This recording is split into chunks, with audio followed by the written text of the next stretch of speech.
Hello' students, স্বাগতম জনাইছো নতুন এটা ভিডিঅ'লৈ, য'ত নেকি আজি আমি পঢ়িবলৈ গৈ আছো আমাৰ চেপ্টাৰ নম্বৰ 6 জীৱন প্ৰক্ৰিয়াৰ পাৰ্ট নম্বৰ 2। ইয়াৰ আগতে আমি ষ্টাৰ্ট কৰিছিলো স্বপোষীয় পৰিপুষ্টি শেষ কৰি পৰা আমি পৰপোষিত পৰিপুষ্টি ষ্টাৰ্ট কৰিছিলো। আৰু পৰপোষিত পৰিপুষ্টিত আমি দুটা জীৱৰ বিষয়ে পঢ়িছিলো। এককোষী জীৱ আছিলে দুটা, সেইটো আছিলে এটা আছিলে এমিবা আৰু এটা আছিলে পেৰামেচিয়াম। এমিবাই কেনেকৈ খাদ্য গ্ৰহণ কৰে, কেনেকৈ পেৰামেচিয়ামে খাদ্য গ্ৰহণ কৰে, এই গোটেইখিনি প্ৰচেছ আমি পঢ়িছো, যিখিনি আমাৰ কাৰণে দৰকাৰী আছিলে। তো পৰপোষিত পৰিপুষ্টিত এমিবা আৰু পেৰামেচিয়ামৰ উপৰিও আমি মানুহৰ পৰিপুষ্টিৰ বিষয়ে জানিব লাগিব, যে মানুহে কেনেকৈ খাদ্য গ্ৰহণ কৰে আৰু সেই খাদ্যখিনি কেনেকৈ পাচন হয় আৰু পাচন হোৱাৰ পাছত কেনেকৈ এনাৰ্জি ৰিলিজ কৰে।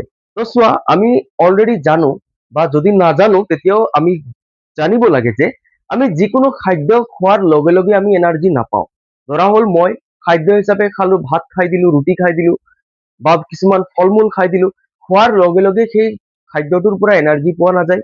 সেই খাদ্যক প্ৰথমতে আমি কি কৰিব লাগিব, খাদ্যক গুৰি কৰি ভাঙিব লাগিব, যাক নেকি চাইন্সত কি বুলি কয়, পাচন কৰা বুলি কয়। পাচিত কৰিব লাগিব। পাচন কৰা মানে কি, সৰু সৰুকে ভাঙি আমাৰ বডিয়ে ল'ব পৰা ব্যৱস্থা কৰি দিয়া। আমাৰ বডিয়ে ডাইৰেক্ট আপেল খাই দিলে আপেলৰ পৰা এনাৰ্জি উলিয়াই ল'ব নোৱাৰে। আমাৰ বডিয়ে ৰুটি খাই দিলে ডাইৰেক্ট এনাৰ্জি উলিয়াই ল'ব নোৱাৰে।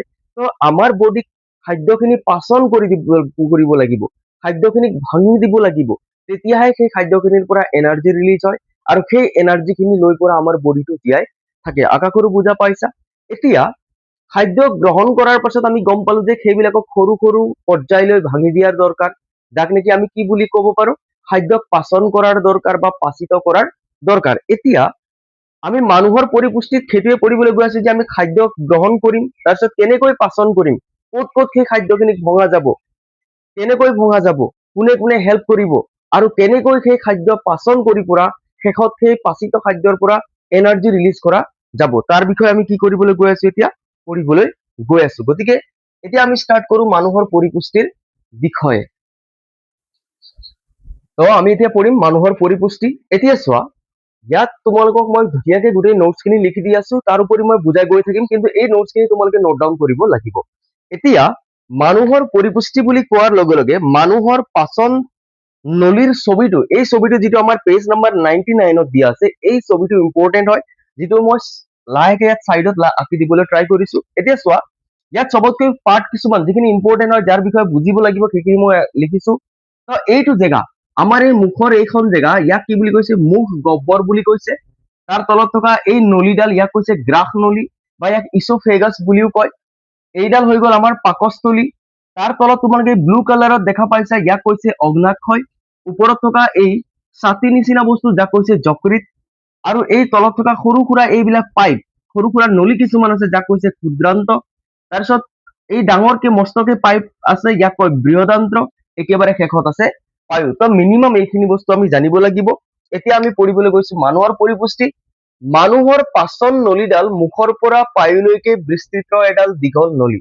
এতিয়া মানুহৰ পাচন নলী বুলি ক'লে কি বুজা যায়?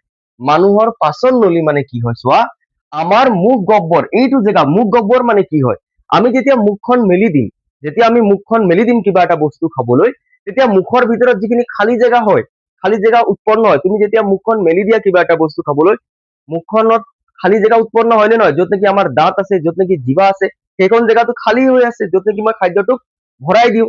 মই ভাত ভৰাই দি আছো, মই পানী ভৰাই দি আছো, মই আঙুৰ আপেল যি খাইছো, মই গোটেইখিনি সেই খালী জেগাতে ভৰাই দি আছো। তো সেই খালী জেগা যিটো আমি মুখ মেলোতে উৎপন্ন হয় ভিতৰত, সেই খালী জেগাটোক কি বুলি কৈছে? মুখ গহ্বৰ বুলি কৈছে। এতিয়া আমাৰ পাচন নলী বুলি ক'লে ক'ৰ পৰা ষ্টাৰ্ট হয়?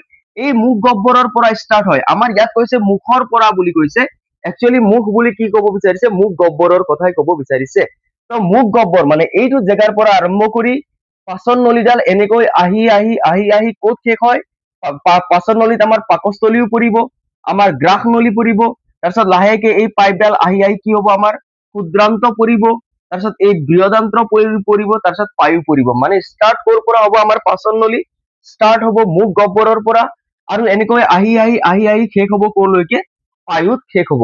তো পাচন নলীৰ অংশবিলাকৰ নাম যদি মই ক'বলৈ যাওঁ, কি কি ক'ব পাৰিম? মই ক'ম, পাচন নলীৰ অংশ হৈ গ'ল মুখ গহ্বৰ, তাৰপিছত পাচন নলীৰ অংশ হৈ গ'ল গ্ৰাস নলী বা ইছ'ফেগাছ, পাচন নলীৰ অংশ হৈ গ'ল পাকস্থলী, পাচন নলীৰ অংশ হৈ গ'ল ক্ষুদ্ৰান্ত, তাৰপিছত পাচন নলীৰ অংশ হৈ গ'ল বৃহদান্ত্ৰ আৰু লাষ্ট অংশটো হৈ গ'ল পায়ু। মানে আমাৰ পাচন নলী ষ্টাৰ্ট হ'ল ক'ৰ পৰা? মুখ বা মুখ গহ্বৰৰ পৰা ষ্টাৰ্ট হৈছে আৰু ক'ত শেষ হৈছে? পায়ুত শেষ হৈছে। এতিয়া এইখিনিতে এটা কথা, ইয়াত দুটা বস্তুক মই ইগনোৰ কৰিলো, দুটা বস্তুৰ কথা মই নকলো। চোৱা, কাৰ কথা নকলো? মই যকৃতক ধৰা নাই আৰু অগ্নাশয়ক ধৰা নাই। এতিয়া কথাটো হৈ গ'ল, কিয় ধৰা হোৱা নাই যকৃত আৰু অগ্নাশয়ক? চোৱা, পাচন নলীত সেইডালেই হ'ব যাৰ মাজেৰে খাদ্য পাৰ হৈ আহে। আকৌ ৰিপিট কৰিছো, পাচন নলী বুলি ক'লে কাৰ কথা বুজিব লাগিব? যিটো নলীৰ মাজেৰে খাদ্যখিনি পাৰ হৈ আহে, যাৰ মাজেৰে খাদ্যখিনি পাৰ হৈ যাব পাৰে বা পাৰ হৈ যায়, তাকে কি বুলি কয়? পাচন নলী বুলি কয়। আমাৰ যিটো পাচন নলীৰ যিটো অংশ আছে, তাত থকা এই দুটা অংশ যকৃত আৰু অগ্নাশয়, ইয়াৰ মাজেৰে খাদ্য পাৰ হৈ নাহে। পাচন নলীত ইহঁতে হেল্প কৰে, খাদ্যৰ পাচনত ইহঁতে হেল্প কৰে, সেইবাবে এই দুটাক অঁকা গৈছে। এই অগ্নাশয় আৰু যকৃতৰ মাজেৰে খাদ্য পাৰ হৈ নাযায়। ধৰা হ'ল মই খাদ্য ইয়াত ভৰাই দিলো, মুখ গহ্বৰত কি ভৰাই দিলো? মই খাদ্য ভৰাই দিলো। এতিয়া এই খাদ্য লাহেকে বাগৰি আহি পৰা ক'ত পৰিব? গ্ৰাস নলীত পৰিব। গ্ৰাস নলীৰ পৰা খাদ্য লাহে লাহে আহি ক'ত সোমাব? পাকস্থলী সোমাব। পাকস্থলীৰ পৰা খাদ্যখিনি যকৃত বা অগ্নাশয়লৈ গুচি নাযায়, তাত যাব নোৱাৰে। গতিকে সেইবাবে যিহেতু খাদ্য যকৃত আৰু অগ্নাশয়ত যাব নোৱাৰে, গতিকে যকৃত আৰু অগ্নাশয়ক আমি পাচন নলীৰ অংশ বুলি ক'ব নোৱাৰিম। বুজা গৈছে? তেতিয়াহ'লে পাচন নলীৰ বাকী অংশ কি হ'ব? পাকস্থলীৰ পাছত চিধা আহি যাবা তোমালোকে ক্ষুদ্ৰান্ত, তাৰপিছত কি হৈছে? এই ডাঙৰ ডাঙৰ পাইপ, যাক কম বৃহদান্ত্ৰ, আৰু শেষত কি বুলি কৈছে? আমাৰ পায়ু। তো আশা কৰো তোমালোকে বুজা পাইছা যে পাচন নলী মানে কি হয়? মুখৰ পৰা ষ্টাৰ্ট কৰি পায়ুলৈকে গোটেই অংশটোকে কি বুলি কম? আমি পাচন নলী বুলি কম, কিয়নো নলী নিচিনা বস্তু এইবিলাক। কিন্তু দুটা বস্তু পাচন নলীত নপৰে, এটা হৈ গ'ল যকৃত আৰু এটা হৈ গ'ল অগ্নাশয়। কেতিয়াবা এমচিকিউ দিয়া দেখা যায়, তলত দিয়া কোনটো পাচন নলীৰ অংশ নহয়, তেতিয়া ষ্টুডেন্ট খিনি কনফিউজ হৈ যায় যে এই গোটেইখিনি দেখোন পাচন নলীতে লগ লাগি আছিল, মই ছবিত চাইছো, মই স্কুলত পঢ়িছো। কিন্তু মনত ৰাখিবা, পাচন নলী ষ্টাৰ্ট হয় মুখ গহ্বৰৰ পৰা, শেষ হয় পায়ুত। কিন্তু তাত দুটা বস্তুক আমি ধৰিব নালাগে, সেইটো হৈছিল যকৃত আৰু অগ্নাশয়। কিয় ধৰিব নালাগে মই কলো। এতিয়া আমি কি কৰিম? আমি এই গোটেইখিনি অংশ, যেনে ষ্টাৰ্ট কৰিম মুখ গহ্বৰৰ পৰা, আমি পাচন নলীৰ বিষয়ে পঢ়িম, তাতে আমাৰ খাদ্যৰ পাচন হ'ব, মানে ভাঙিব। এতিয়া ষ্টাৰ্ট ক'ৰ পৰা হ'ব? খাদ্যৰ পাচন ষ্টাৰ্ট ক'ৰ পৰা হ'ব? পাচন মানে ভাঙি দিয়া। চিম্পল ক'লে কি হ'ব? খাদ্যক ভাঙি দিয়া। কিয় ভাঙিব লাগিব? এনাৰ্জি পাবলৈ। আমি ডাইৰেক্ট গোটা গোটা খাদ্যৰ পৰা এনাৰ্জি পাব নোৱাৰো। তো ষ্টাৰ্টিং খাদ্যৰ পাচন ক'ৰ পৰা ষ্টাৰ্ট হ'ব? মুখ গহ্বৰৰ পৰা ষ্টাৰ্ট হ'ব।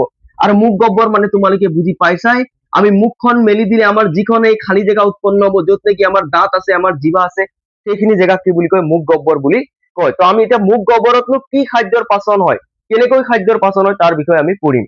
তো চোৱা, আমি যেতিয়া খাদ্য মুখ গহ্বৰত ভৰাই দিওঁ, তেতিয়া চবতকৈ ফাৰ্ষ্ট কাম কোনে কৰে? দাঁতে কৰে। এতিয়া দাঁতে কি কাম কৰি আছে?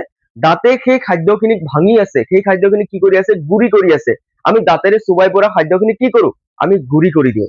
হৈ গ'ল? তো দাঁতে কাম কৰিলে নে নাই? মুখ গহ্বৰত কৰিলে। কি কাম কৰিলে? খাদ্যখিনিক সৰল কৰা, খাদ্যখিনিক ভাঙি দিয়া কামটো কোনে কৰিলে? ষ্টাৰ্ট দাঁতে কৰিলে। এতিয়া যেতিয়া দাঁতেৰে চুবাই পৰা খাদ্যক গুৰি কৰা হয়, তেতিয়া আমাৰ যিটো মুখ গহ্বৰ আছে, তাত আমাৰ মুখ গহ্বৰৰ বেৰত কিছুমান গ্ৰন্থি আছে। এতিয়া মুখ গহ্বৰৰ বেৰ মানে কি হয়? আমাৰ মুখ গহ্বৰ, মই মুখখন মেলি দিলে মোৰ এই ভিতৰত থকা খালী জেগা মুখ গহ্বৰ হৈ গ'ল। এতিয়া মোৰ এই গাল দুখনৰ ভিতৰ চাইডে, এইটো মোৰ গাল হয়, এই গাল দুখনৰ ভিতৰ চাইডক কি বুলি কৈছে? এইটোতো বাহিৰৰ গাল হৈ গ'ল ন। ইয়াৰ ভিতৰ ফালৰ যিটো বেৰ আছে, তাক কৈছে মুখ গহ্বৰৰ বেৰ। যদি মই ইয়াত অলপমান আঁকি দিবলৈ ট্ৰাই কৰো, ধৰা হ'ল এইটো মানুহ হয়,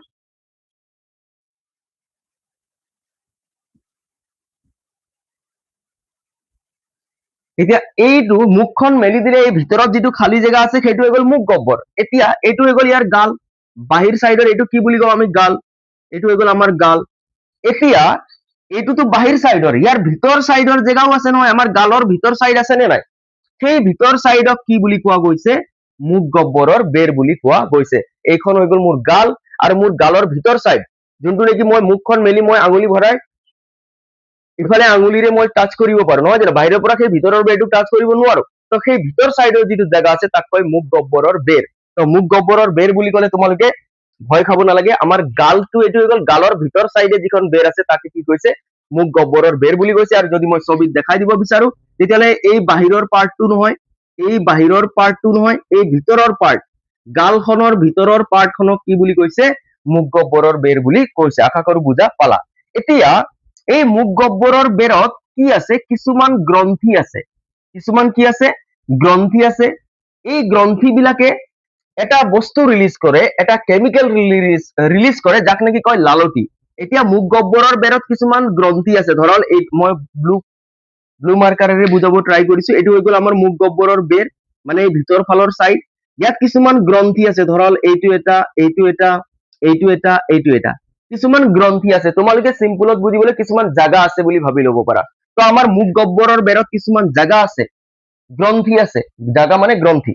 এতিয়া আমাৰ এই মুখ গহ্বৰৰ বেৰত কিছুমান গ্ৰন্থি আছে, যাক নেকি কয় লালটি গ্ৰন্থি। হৈ গ'ল। তো আমাৰ মুখ গহ্বৰৰ বেৰত কি আছে, কিছুমান গ্ৰন্থি আছে, যাক নেকি আমি কি কৈছো লালটি গ্ৰন্থি। হয়, লালটি গ্ৰন্থি আছে। আৰু এই লালটি গ্ৰন্থিয়ে এটা বস্তু ৰিলিজ কৰে, তাক কয় নেকি লালটি বুলি কয়। কি বুলি কয়? লালটি বুলি কয়। যেতিয়া আমি বঢ়িয়া বঢ়িয়া খানা কেতিয়াবা আমাৰ আগফালে যদি কোনোবাই আনি দিয়ে বা দেখা পাওঁ, কেতিয়াবা আমাৰ মুখৰ পৰা জিভাৰ পানী পৰে বুলি কওঁ নে নকওঁ? হয়, মুখৰ পৰা কি কৰিছে, পানী পৰিছে, জিভাৰ পৰা কি পৰিছে, পানী পৰিছে বুলি কওঁ। একচুৱেলি সেইটো কাৰ কথা কৈ আছো, আমি লালটি। আমি ভাল ভাল ধুনীয়া ধুনীয়া খাদ্য বস্তু দেখিলে, যিখিনি একদম আমাক দেখিলে আৰু ৰ'ব নোৱাৰা হৈ যাওঁ, সেইখিনি দেখিলে কেতিয়াবা কি হয়, আমাৰ লোভ লাগে। হয়, বিশেষকে যদি এতিয়া গৰম দিন চিজন চলি আছে ন, টেঙা জাতীয় বস্তু, কেতিয়াবা কোনোবাই টেঙা কাটি আছে, আমি দেখিলে একেবাৰে মুখৰ পৰা পানী পৰিছে, মানে আমাৰ লালটি গ্ৰন্থিয়ে কি পেলাইছে, একচুৱেলি লালটি পেলাইছে। সেইটো কি হয়, লালটি। তো আমাৰ লালটি গ্ৰন্থি ক'ত আছে? মুখ গহ্বৰৰ বেৰত আছে। মনত ৰাখিবা, লালটি গ্ৰন্থি ক'ত থাকে? মুখ গহ্বৰৰ বেৰত থাকে। আৰু সেই লালটি গ্ৰন্থিয়ে কি ৰিলিজ কৰে? লালটি ৰিলিজ কৰে, থু। যদি আমি চিম্পলত কওঁ থু বুলি কৈ দিওঁ, তেতিয়াহ'লে আমাৰ লালটি গ্ৰন্থিয়ে কি ৰিলিজ কৰিছে? লালটি ৰিলিজ কৰিছে। আৰু সেই লালটি কি হয়, আমাৰ খাদ্যৰ লগত মিক্স হৈ যায়। হয়, তো আমি কি কৰিলো, মুখ গহ্বৰত খাদ্য ভৰাই দিলো, দাঁতেৰে চুবাই আছিলো আমি। যেতিয়া দাঁতেৰে চুবাই আছিলো খাদ্য, তেতিয়া আমাৰ মুখ গহ্বৰৰ বেৰত থকা লালটি গ্ৰন্থিয়ে কি পেলাই দিলে? সেই খাদ্যৰ লগত লালটি পেলাই দিলে। আৰু সেই লালটিৰ লগত এতিয়া খাদ্য মিক্স হ'ব। লালটিৰ লগত কি মিক্স হ'ব? আমি দাঁতেৰে চুবাই থকা খাদ্যখিনি মিক্স হ'ব। এতিয়া কথাটো হৈ গ'ল, মিক্স কোনে কৰিব? নিজে নিজে মিক্স হ'ব? নহয়, আমাৰ জিভাই কি কৰিব? সেই মিক্স কৰা কামটো কৰিব। লালটিৰ লগত খাদ্যক মিক্স কৰা কামটো কোনে কৰিব? জিভাই কৰিব। এতিয়া কথা হৈ গ'ল, জিভাই দেখোন টেষ্টহে লৈছিলে। আমি যিকোনো খাদ্য খালে টেষ্টটো কোনে নিৰূপণ কৰে? জিভাই নিৰূপণ কৰে। টেষ্ট আমাৰ জিভাৰ সহায়তে আমি টেষ্ট পাওঁ, হয় নহয়? আমি সোৱাদ কাৰ সহায়ত পাওঁ? জিভাৰ সহায়তে পাওঁ। কিন্তু আৰু এটা কামো আছে জিভাৰ, সেই কামটো কি হৈ গ'ল? লালটিৰ লগত খাদ্যক মিক্স কৰা, মানে জিভাই ওপৰ তল কৰি পৰা কি কৰি থাকে? আমাৰ খাদ্যক লালটিৰ লগত মিক্স কৰি থাকে। তো এতিয়া আমি পঢ়ি আছো মুখ গহ্বৰ। তো মুখ গহ্বৰত কি হ'ল? দাঁতেৰে আমি কিবা এটা খাদ্য খাই দিলো, সেই খাদ্যক আমি দাঁতেৰে চুবাই গুৰি কৰিলো। যেতিয়া আমি দাঁতেৰে চুবাই গুৰি কৰি আছিলো, আমাৰ মুখ গহ্বৰৰ বেৰত লালটি গ্ৰন্থি আছিলে। লালটি গ্ৰন্থিয়ে কি পেলালে? লালটি পেলালে মুখতে। আমাৰ মুখত কি ওলাই গ'ল? লালটি গ্ৰন্থিৰ দ্বাৰা পেলোৱা লালটি ওলাই গ'ল। লালটিৰ লগত খাদ্য কোনে মিক্স কৰিলে? জিভাই মিক্স কৰিলে। এতিয়া লালটি খাদ্যৰ লগত কিয় মিক্স হ'ব লাগে? কিবা ফাইদা হয় নেকি লালটি খাদ্যৰ লগত মিক্স হলে? চবতকৈ ডাঙৰ ফাইদা হয়, যেতিয়া আমি খাদ্যক লালটিৰ লগত মিক্স কৰি দিওঁ, তেতিয়া খাদ্যখিনি কি হৈ যায়? পিছল হৈ যায়। আৰু পিছল হলে ফাইদা কি হয়? এই খাদ্যখিনি জানো মুখতে থাকিব? আমি মুখেৰে খাই পৰা গিলি দিওঁ নে নিদিওঁ? গিলি দিওঁতে আমাৰ এই নলীডাল, যাক নেকি আমি কি বুলি কওঁ?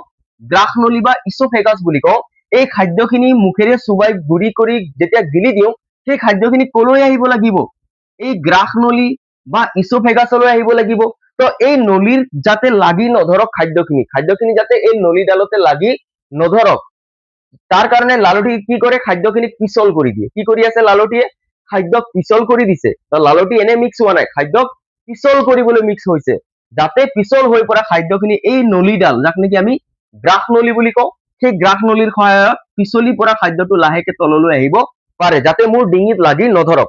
এতিয়া কেতিয়াবা এনেকা হৈছে, আমি যেতিয়া খাদ্য খাওঁ, খুব জোৰকে, খুব খৰকে খাব লগা হৈ গ'ল, মোৰ স্কুল যাবলৈ দেৰি হ'ল, মই পটাপট খানাখিনি খাব লগা হৈছে, তেতিয়া কি হৈ যায়? মোৰ ডিঙিত কেতিয়াবা লাগি ধৰে খাদ্য, আৰু মই পানী খাই পৰা সেই খাদ্যক তললৈ আনিব লগা হৈ যায়। এতিয়া কথাটো হৈ গ'ল, কিয় ডিঙিত লাগি ধৰিলে? কিয়নো যদি আমাৰ কেতিয়াবা জল্দি জল্দি হয়, আমি ভালকে খাদ্যখিনিক নুচুবাওঁ, আৰু যদি ভালকে খাদ্যখিনিক নুচুবাওঁ, তেতিয়া লালটি আহি পৰা খাদ্যত পৰি ভালকে মিক্স হ'ব নোৱাৰে।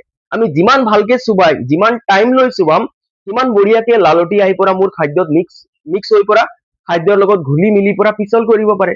কিন্তু যদি মই খাদ্যক জল্দি জল্দি চুবাওঁ, তেতিয়া লালটি আহি ভালকে মিক্স হ'বই নাপায়। আৰু যদি লালটি আহি ভালকে মিক্স হ'ব নাপায়, তেতিয়াহ'লে খাদ্যখিনি ডিঙিৰ সহায়ত, বা আমি ডিঙি বুলি এনে কওঁ, কিন্তু গ্ৰাস নলীৰ সহায়ত সেই খাদ্যখিনি পিছলৈ যোৱাত কি হৈ যায়? ভালকে পিছলি যাব নোৱাৰে, কিয়নো খাদ্য পিছল হ'ব নোৱাৰিলে। মই জল্দি জল্দি খালো, জল্দি জল্দি গিলিলো। গতিকে লালটি কি কাম কৰে? খাদ্যক পিছল কৰে, যাৰ কাৰণে পিছৰ অংশত যাবলৈ সহায় হয়। লালটি কিয় মিক্স হৈছে তোমালোকে গম পালা। এতিয়া আমি খাদ্যখিনি সেইবাবে কি কৰিব নালাগে, জলদি জলদি খাব নালাগে, আৰামছে খাব লাগে। আৰামছে খালে কি হৈ যায়, খাদ্যৰ লগত লালটি মিক্স হৈ আমাৰ ডিঙিত বা আমাৰ গ্ৰাস নলীত লাগি নধৰে। ডিঙি বুলি নকয়, একচুৱেলি কি বুলি ক'ম, গ্ৰাস নলী। যেহেতু আমি চায়েন্সৰ ষ্টুডেণ্ট, চায়েন্স পঢ়ি আছো, তো গ্ৰাস নলী। তো ইয়াত যদি মই মুখ গহ্বৰত কি হৈছে এবাৰ পঢ়ি দিম, মই কৈয়ে আছো। তোমালোকক যদি স্ক্ৰীনত অলপমান ব্লু হোৱাইট লাইট দেখা পাইছে, এইটো ৰিফ্লেকশ্যন হৈছে। সেইখিনি জেগাত আখৰখিনি চাবলৈ অসুবিধা পাব পাৰা, মই সেইখিনি জেগাত ধুনীয়াকে পঢ়ি দিম কি আছে আখৰ, তোমালোকে বুজি পাই যাবা। তো মুখ গহ্বৰ, মুখেৰে আহাৰ খোৱাৰ পিছত দাঁতৰ সহায়ত খাদ্যভাগ প্ৰথমে গুৰি কৰি লোৱা হয়, এইটো মই কলোৱে। মুখ গহ্বৰৰ বেৰত থকা লালটি গ্ৰন্থিয়ে নিঃসৰণ কৰা লালটি খাদ্যৰ লগত মিহলি হয় আৰু এই মিহলোৱা কামটো জিভাৰ সহায়ত কৰা হয়। এইটোৱে কলো মই যে মুখ গহ্বৰত কি আছে, লালটি গ্ৰন্থি আছে। লালটি গ্ৰন্থিয়ে কি ৰিলিজ কৰে, লালটি ৰিলিজ কৰে। সেই লালটি খাদ্যৰ লগত মিহলি হৈ খাদ্যক কি কৰে, পিছল কৰি দিয়ে, যাতে পিছলিৰ পৰা গ্ৰাস নলীয়েদি আৰামছে পাকস্থলীলৈকে খাদ্য আহিব পাৰে। তাৰ পাছত এই যিটো লালটি আছে, সেই লালটিৰ ভিতৰত এটা উৎসেচক পোৱা যায়। তোমালোকে এই লালটিৰ ভিতৰতো এটা বস্তু আছে, যেনে লালটি গ্ৰন্থিয়ে লালটি ৰিলিজ কৰিলে, লালটিৰ ভিতৰতো এটা বস্তু আছে, এটা কেমিকেল আছে, যাক নেকি কৈছে কি উৎসেচক বুলি কৈছে। কি কৈছে, উৎসেচক বুলি কৈছে। তো লালটিৰ ভিতৰত আৰু কিবা এটা বস্তু পাবা, আৰু এটা কেমিকেল পাবা, যাক নেকি চায়েন্সৰ ভাষাত কি বুলি কৈছে, উৎসেচক বুলি কৈছে। সেই লালটিৰ ভিতৰত পোৱা কেমিকেলটো বা সেই লালটিৰ ভিতৰত পোৱা উৎসেচকটো হৈ গল লালটি এমাইলেজ। কি হয়, লালটি এমাইলেজ। তো লালটিৰ ভিতৰত পোৱা উৎসেচকটোৰ নাম কি, লালটি এমাইলেজ। এতিয়া চোৱা, যেতিয়া লালটিটো খাদ্যৰ লগত মিক্স হৈ আছিলে, যেতিয়া লালটিটো খাদ্যৰ লগত মিক্স হৈ আছিলে, তেতিয়াহলে সেই লালটিত থকা লালটি এমাইলেজো খাদ্যৰ লগত মিক্স হৈ আছিলে। চিম্পল কথা, কিয়নো লালটিৰ ভিতৰত কোন আছে, লালটিৰ ভিতৰতেতো লালটি এমাইলেজ আছে। তো লালটি মিক্স হৈ আছে মানে খাদ্যৰ লগত কোন মিক্স হৈ আছে, লালটি এমাইলেজ মিক্স হৈ আছে। তো এই লালটি এমাইলেজো খাদ্যৰ লগত মিক্স হৈ আছে, তেনে লালটিয়ে কি কাম কৰে আমি গম পালো। তো এই লালটিয়েও কিবা কাম কৰি আছে নেকি, হয়।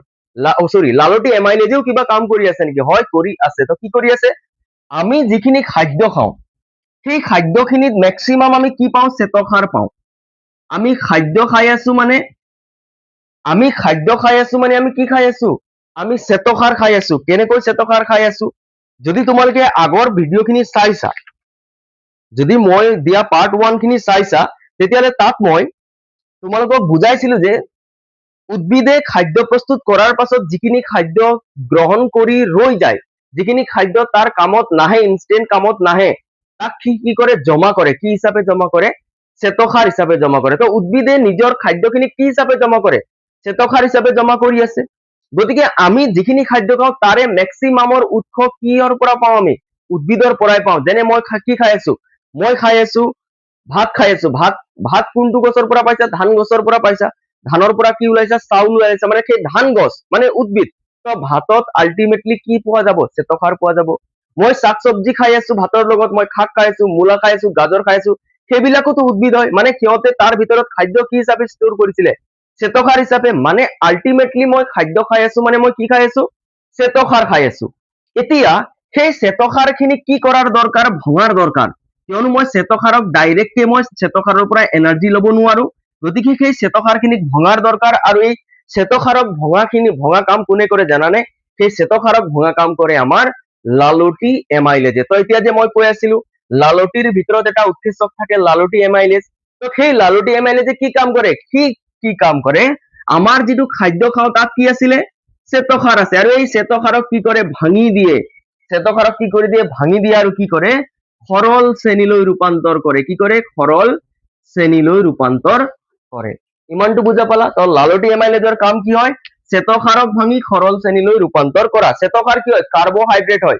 গ্লুকোজ কি হয়, কাৰ্বহাইড্ৰেট হয়। তো শ্বেতসাৰো কি হয়, কাৰ্বহাইড্ৰেট। ধৰা হল এইটো হৈ গল শ্বেতসাৰ, এইটো হৈ গল এটা দীঘলীয়া চেইন শ্বেতসাৰ, ইয়াক কি বুলি কৈছো, শ্বেতসাৰ বুলি কৈছো।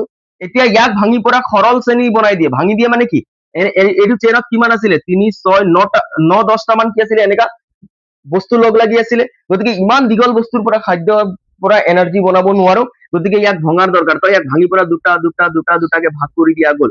মানে খাদ্যৰ শ্বেতসাৰক কিহলৈ চেঞ্জ কৰি দিয়া গল, এইটো হৈ গল আমাৰ শ্বেতসাৰ। এইটো কাৰ্বহাইড্ৰেট হয়, এইটো কাৰ্বহাইড্ৰেট হয়। ইয়াত কি আছে, কাৰ্বন আছে, হাইড্ৰজেন আছে, অক্সিজেন আছে। ইয়াতো একে বস্তু, খালি ফৰ্মুলা বেলেগ হব। তো এইটো হৈ গ'ল কাৰ্বহাইড্ৰেট, এইটো হৈ গ'ল কাৰ্বহাইড্ৰেট, কিন্তু এইটো হৈ গ'ল অলপ জটিল কাৰ্বহাইড্ৰেট। তো দেখা পাইছে নে, জটিল মানে অলপ দীঘলীয়া চেইন আছে। আৰু এইটো সৰল শ্ৰেণী মানে এই চেইনডাল দীঘল নাই, ইয়াক ভাঙি দিয়া গ'ল। কাক ভাঙি দিয়া গ'ল? এই শ্বেতসাৰখিনিক ভাঙি দিয়া গ'ল কিহলৈ? সৰল শ্ৰেণীলৈ। তো এই শ্বেতসাৰক সৰল শ্ৰেণীলৈ ভঙা কাম কোনে কৰে? আমাৰ লালটিত থকা এবিধ উৎসেচক যাক কয় লালটি এমাইলেজ কি কৰে? শ্বেতসাৰক সৰল শ্ৰেণীলৈ ৰূপান্তৰ কৰে।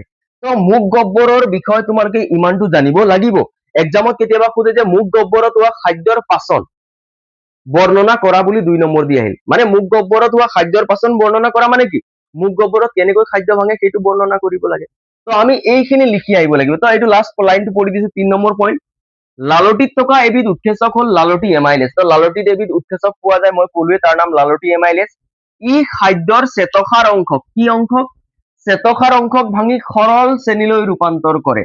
তো আমাৰ খাদ্য মানে আমি গম পালো শ্বেতসাৰ। তো সেই শ্বেতসাৰক ভাঙি পৰা সৰল শ্ৰেণীলৈ পৰিৱৰ্তিত কৰা কাম কোনে কৰে? লালটিত থকা উৎসেচক, তাৰ নাম আছিলে লালটি এমাইলেজ। কেতিয়াবা তোমালোকে দেখা পাবা টাইলিন বুলিও কৈ দিব পাৰে। লালটি এমাইলেজক কি বুলি কৈ দিব পাৰে? টাইলিন বুলিও কৈ দিব পাৰে। তেতিয়াহ'লে ভয় খাব নালাগে। লালটি এমাইলেজক কি বুলিও কয়? টাইলিন বুলিও কয়। তো মুখ গহ্বৰত হোৱা খাদ্যৰ পাচন তোমালোকে বুজা পাইছা বুলি মই ভাবি ললো। তেতিয়াহ'লে মুখ গহ্বৰত ইমানখিনিয়ে খাদ্যৰ পাচন হ'ব পাৰে, ইয়াতকৈ বেছি আৰু মুখ গহ্বৰে খাদ্যক পাচন কৰিব নোৱাৰে বা খাদ্যক ভাঙিব নোৱাৰে। তো মুখ গহ্বৰত খাদ্যৰ পাচন হৈ গ'ল, খাদ্য ভঙা হৈ গ'ল, এতিয়া আমি এনাৰ্জি ল'ব পাৰিম নেকি? না, নোৱাৰিম। এতিয়াও খাদ্যৰ আৰু পাচন বাকী আছে। ইমানখিনি পাচন কৰিলে বা ইমানখিনি ভাঙিলে নহ'ব, আৰু ভঙাৰ দৰকাৰ। তেতিয়াহ'লে মুখ গহ্বৰে যিমানখিনি ভাঙিব পাৰিলে, যিমানখিনি খাদ্যৰ পাচন কৰিব পাৰিলে কৰি দিলে। তো ইয়াত ধুনীয়াকে লিখি দিয়া গৈছে মুখ গহ্বৰত হোৱা খাদ্যৰ পাচন এইখিনি জেগাত। তোমালোকে নোট ডাউন কৰি ল'বা, মই গোটেই পইণ্টখিনি পঢ়িয়ে দিলো। হৈ গ'ল? তেতিয়াহ'লে এতিয়া আমি আহিম মুখ গহ্বৰত খাদ্যৰ পাচন হোৱাৰ পাছত সেই যিখিনি খাদ্য সম্পূৰ্ণ পাচন নহ'ল, অৰ্ধ পাচন হ'ল, মানে সম্পূৰ্ণ পাচন হ'লেতো এনাৰ্জি ল'বই পাৰিলো হয় ন, কিয়নো খাদ্য সম্পূৰ্ণ পাচন হোৱাৰ পাছত এনাৰ্জি আমি ল'ব পাৰো। কিন্তু ইয়াত খাদ্যৰ সম্পূৰ্ণ পাচন নহ'ল, যিমানখিনি পাৰিলে মুখ গহ্বৰে পাচন কৰিলে, আৰু ইয়াৰ পৰা খাদ্যখিনি কি কৰিলে? আৰু পিছৰ অংশলৈ পঠাই দিবলৈ ট্ৰাই কৰিব। পিছৰ অংশ মানে কলৈ পঠিয়াই দিবলৈ ট্ৰাই কৰিব? ইয়াৰ পৰা এই যিটো গ্ৰাস নলী আছে, গ্ৰাস নলী মানে এইডাল পাইপ, এই পাইপডাল মই ইয়াত পাৰ্ট এটা কৰি দিছো। ইয়াৰ পৰা তোমালোকে ইয়াৰলৈকে দেখা পাইছা, ব্লুৰে ভাগ কৰি দিম।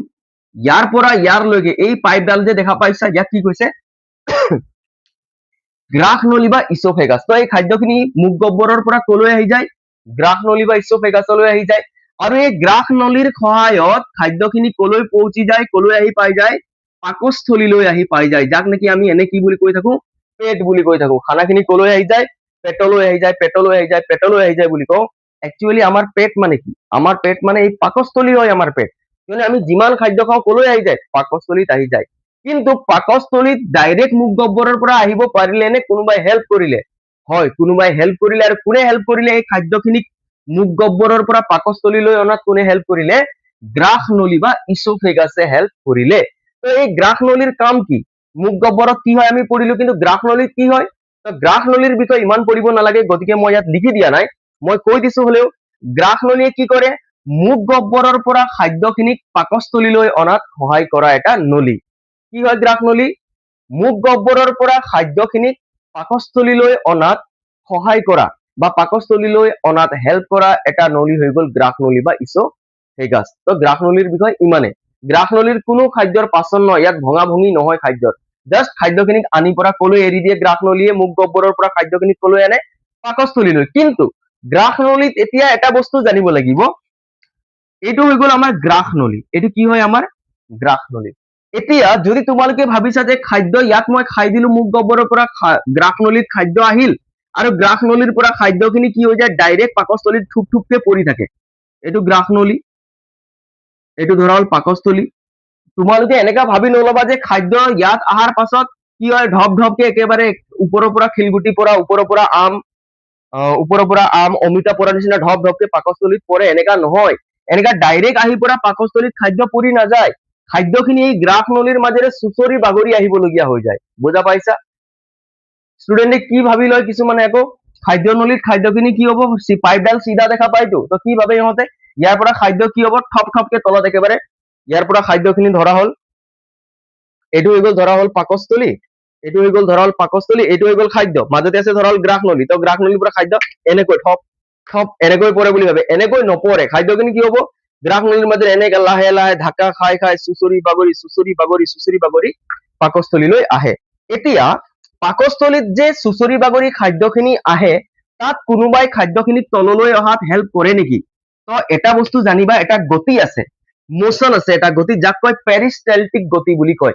ইয়াত লিখা গৈছে পেৰিষ্টেলটিক গতি। তো যিটো আমাৰ এই খাদ্যনলী আছিলে, এই খাদ্যনলীত এটা গতি চলে, সেই গতিটোৰ নাম হ'ল পেৰিষ্টেলটিক গতি। পেৰিষ্টেলটিক গতি কেনেকা হয়, আমাৰ এই খাদ্যনলীডালে দেখোতে এনেকা চিধা আছে, ই এনেকা কিছুমান মোচন দেখায়।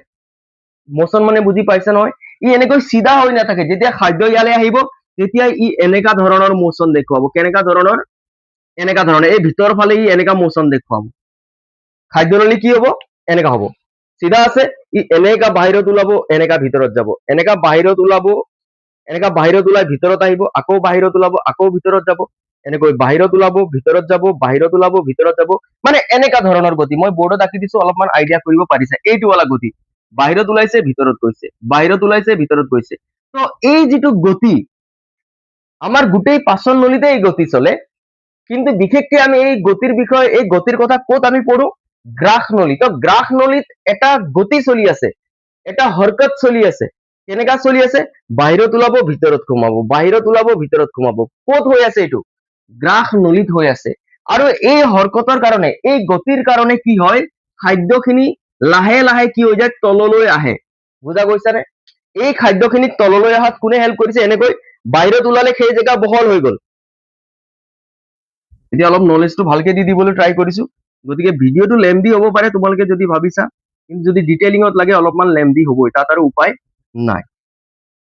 এতিয়া এইটো খাদ্যনলী যেতিয়া পেৰিষ্টেলটিক মুভমেন্ট হয়, তেতিয়াহ'লে খাদ্যনলীৰ ৰূপ এনেকা হৈ যায়। এতিয়া খাদ্য ধৰা হ'ল ইয়াত আছে, এতিয়া এই খাদ্যখিনি চোৱা, এই চাৰাউণ্ডিঙত যেতিয়া খাদ্যনলী এনেকৈ বাহিৰ ফালে ওলাই গ'ল, মানে গেপটো খালী হৈ গ'ল নে নগ'ল, তেতিয়া এই খাদ্যখিনি আৰামছে তললৈ আহিব পাৰিলে, কিয়নো খাদ্যক এতিয়া কোনেও ধৰি ৰখা নাই, হয়। এতিয়া এইখিনিত যেতিয়া খাদ্য আহিলে, এইখিনিত আকৌ কি হৈছে, খাদ্যনলীটো চেপেটা লাগি গৈছে, চাইডত আহি পৰা এনেকা সংকুচিত হৈছে। যেতিয়া খাদ্যনলী এনেকা চেপেটা লাগি ধৰে, তেতিয়াহ'লে খাদ্যখিনিৰ ওপৰত এটা ফৰ্চ দিব, এই খাদ্যখিনি এই ফৰ্চ পাই পৰা আকৌ কলৈ আহি যাব, তলত আহি যাব। মানে কি হ'ব, যেতিয়া খাদ্যখিনিক এনেকৈ কোনোবাই হেঁচি ধৰিব, ইয়াত ধৰা হ'ল খাদ্য আছে, এইখিনি জেগাত কি আছে, খাদ্য আছে, আৰু যেতিয়া খাদ্যনলীডাল এনেকৈ বাহিৰত ওলাই ভিতৰত এনেকা সোমাব ন, তো এইখিনি জেগাত খাদ্যই কি পাব, এনেকা সোমাওতে ফৰ্চ এটা পাব, যাৰ কাৰণে খাদ্যখিনি কলৈ আহিব, তলত আহিব। তো এনেকৈয়ে পেৰিষ্টেলটিক গতি হোৱা কাৰণে খাদ্যখিনি কলৈ আহিব পাৰে, খাদ্যখিনি কলৈ আহিব পাৰে, তলৰ অংশলৈ, তলে তলে তলে তলে চুচৰি বাগৰি এনেকৈ খাদ্যখিনি তলত তলত আহি গৈ থাকে। কাৰ কাৰণে, পেৰিষ্টেলটিক গতিৰ কাৰণে। তো পেৰিষ্টেলটিক গতিটো ইম্পৰ্টেন্ট হয়, তাৰ বিষয়ে তোমালোকক পেৰিষ্টেলটিক গতি কি বুলি আহিব পাৰে, তো মই লিখি দিছো। পেৰিষ্টেলটিক গতি পাচন নলীৰ নিৰ্দিষ্ট লয়যুক্ত সংকোচন। লয়যুক্ত সংকোচন মানে এনেকা লয়, এটা লয়ত কৰে, বাহিৰ ওলাব, ভিতৰ সোমাব, বাহিৰ ওলাব, ভিতৰ সোমাব, তাকে কৈছে। তো পাচন নলীৰ নিৰ্দিষ্ট লয়যুক্ত সংকোচন, যাৰ দ্বাৰা খাদ্য পাচন নলীৰ পশ্চাৎ দিশলৈ গতি কৰে। তো পেৰিষ্টেলটিক গতি মানে কি হয়, পাচন নলীৰ নিৰ্দিষ্ট লয়যুক্ত সংকোচন হয়, যাৰ দ্বাৰা খাদ্য পাচন নলীৰ পশ্চাৎ দিশলৈ গতি কৰে। খাদ্য যে পাচন নলী বুলি ক'লে কি, খাদ্য নলী বা গ্ৰাস নলী বা ইচোফেগাছটো পাচন নলীৰে এটা অংশ হয়। তো পাচন নলীৰ পিছৰ অংশলৈ খাদ্য অহাত কোনে হেল্প কৰে, এই পেৰিষ্টেলটিক গতিয়ে হেল্প কৰে বুলি তোমালোকে গম পালা। গতিকে এই গোটেই গ্ৰাস নলী বা ইচোফেগাছত কি গতি আছে, পেৰিষ্টেলটিক গতি চলি আছে, যাৰ কাৰণে খাদ্যখিনি চুচৰি বাগৰি তললৈ আহিছে।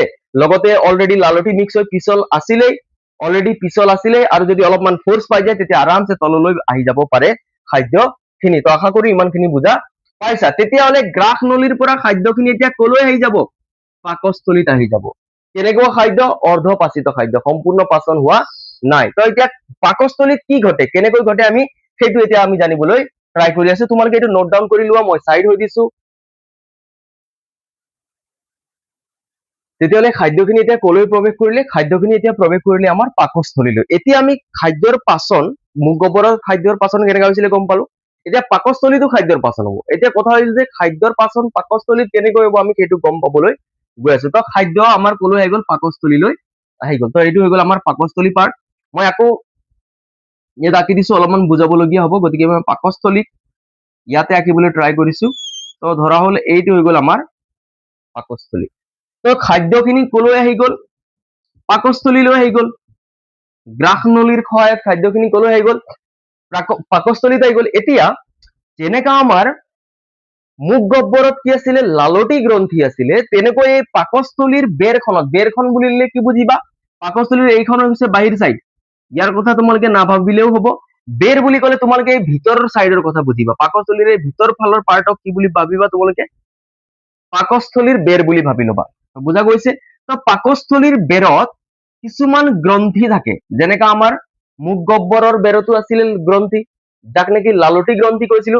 ঠিক তেনেদৰে পাকস্থলীৰ বেৰখনতো, ধৰা হল এইটো বেৰ আৰু এইটো জেগা, পাকস্থলীৰ বেৰখনতো কিছুমান কি থাকে, গ্ৰন্থি থাকে। গ্ৰন্থিক তোমালোকে কি বুলি বুজিবা সুবিধা হব, কিছুমান জেগা থাকে, কিছুমান অংশ থাকে।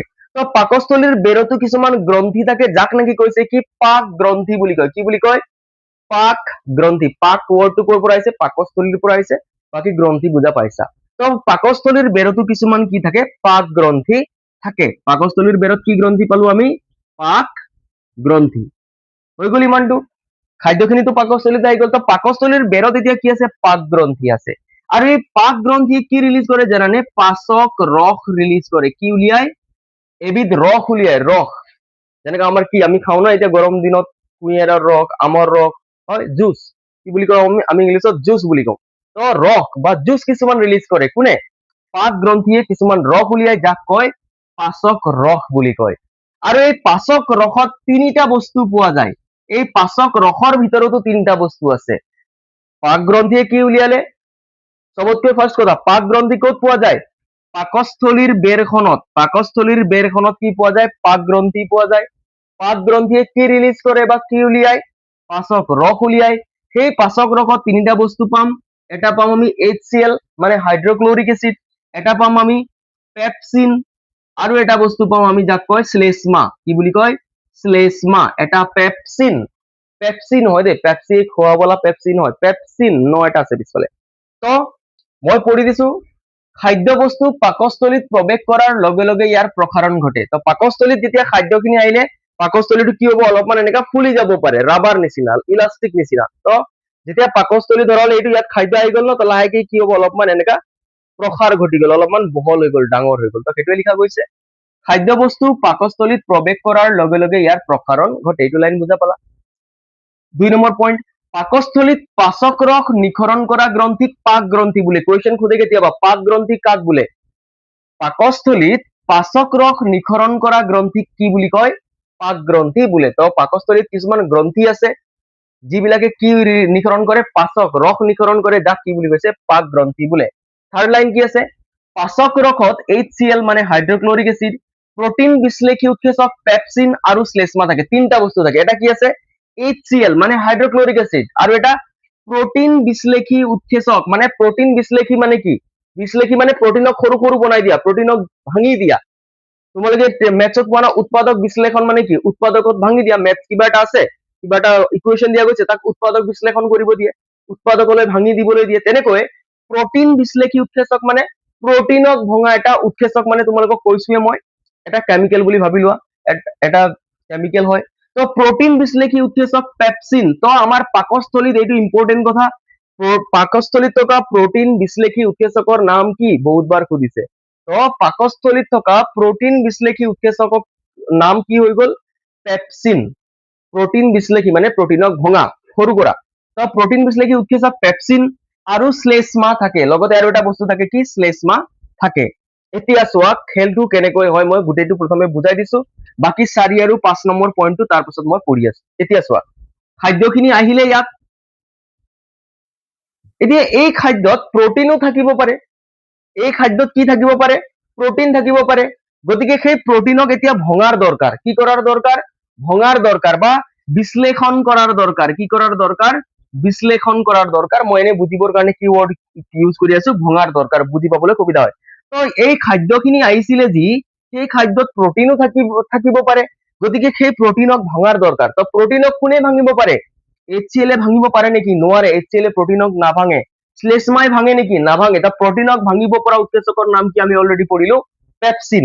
এতিয়া নিয়ম মতে প্ৰটিন এই খাদ্যত থকা প্ৰটিনখিনি কোনে ভাঙিব লাগিছিলে পেপচিনে ভাঙিব লাগিছিলে কিন্তু পেপচিনে ডাইৰেক্ট খাদ্যখিনিক আহি ভাঙি দিব নোৱাৰে খাদ্যখিনিক আহি পৰা ডাইৰেক্ট পেপচিনে নাভাঙে কিয় পেপচিনৰ অলপমান নখৰা আছে অলপমান ইহঁতে কি দেখায় ইহঁতৰ ইগো আছে অলপমান লেভেল আছে পেপচিনৰ তো পেপচিনত কি হয় এই খাদ্যখিনিক পেপচিনে ডাইৰেক্ট ভাঙিব নোৱাৰে এই খাদ্যখিনি কেনেকৈ হোৱা দৰকাৰ পেপচিনে ভাঙিবলৈ এচিডিয় হোৱা দৰকাৰ এই খাদ্যখিনি যেতিয়ালৈকে এচিডিয় নহয় এতিয়া এই খাদ্যখিনি এচিডিয় হৈ আছে নেকি আমি খাদ্যত এচিড খাইছিলো নেকি নাই খোৱা নহয় আমিতো নৰ্মেল খাদ্য খাইছিলো যিখিনি পাকস্থলীত আহিছে মানে এই খাদ্যত এচিড নাই মানে পেপচিনে কাম নকৰে বুজা পাই আছা তো পেপচিনে যেতিয়া কোৱা যায় যে পাকস্থলীত খাদ্য আহি গ'ল পেপচিনক আমি কলো যে পেপচিন ইয়াত পাকস্থলীত খাদ্য আহি গ'ল কেনেকুৱা খাদ্য আহিছে প্ৰটিন থকা খাদ্য আহিছে গতিকে তুমি গৈ ভাঙি দিয়া তোমাৰ কাম হয় প্ৰটিনক ভঙা কিন্তু পেপচিনে ক'ব না ভাই মই যাব নোৱাৰো মই এতিয়া এই খাদ্যক ভাঙিব নোৱাৰো কিয় ভাঙিব নোৱাৰা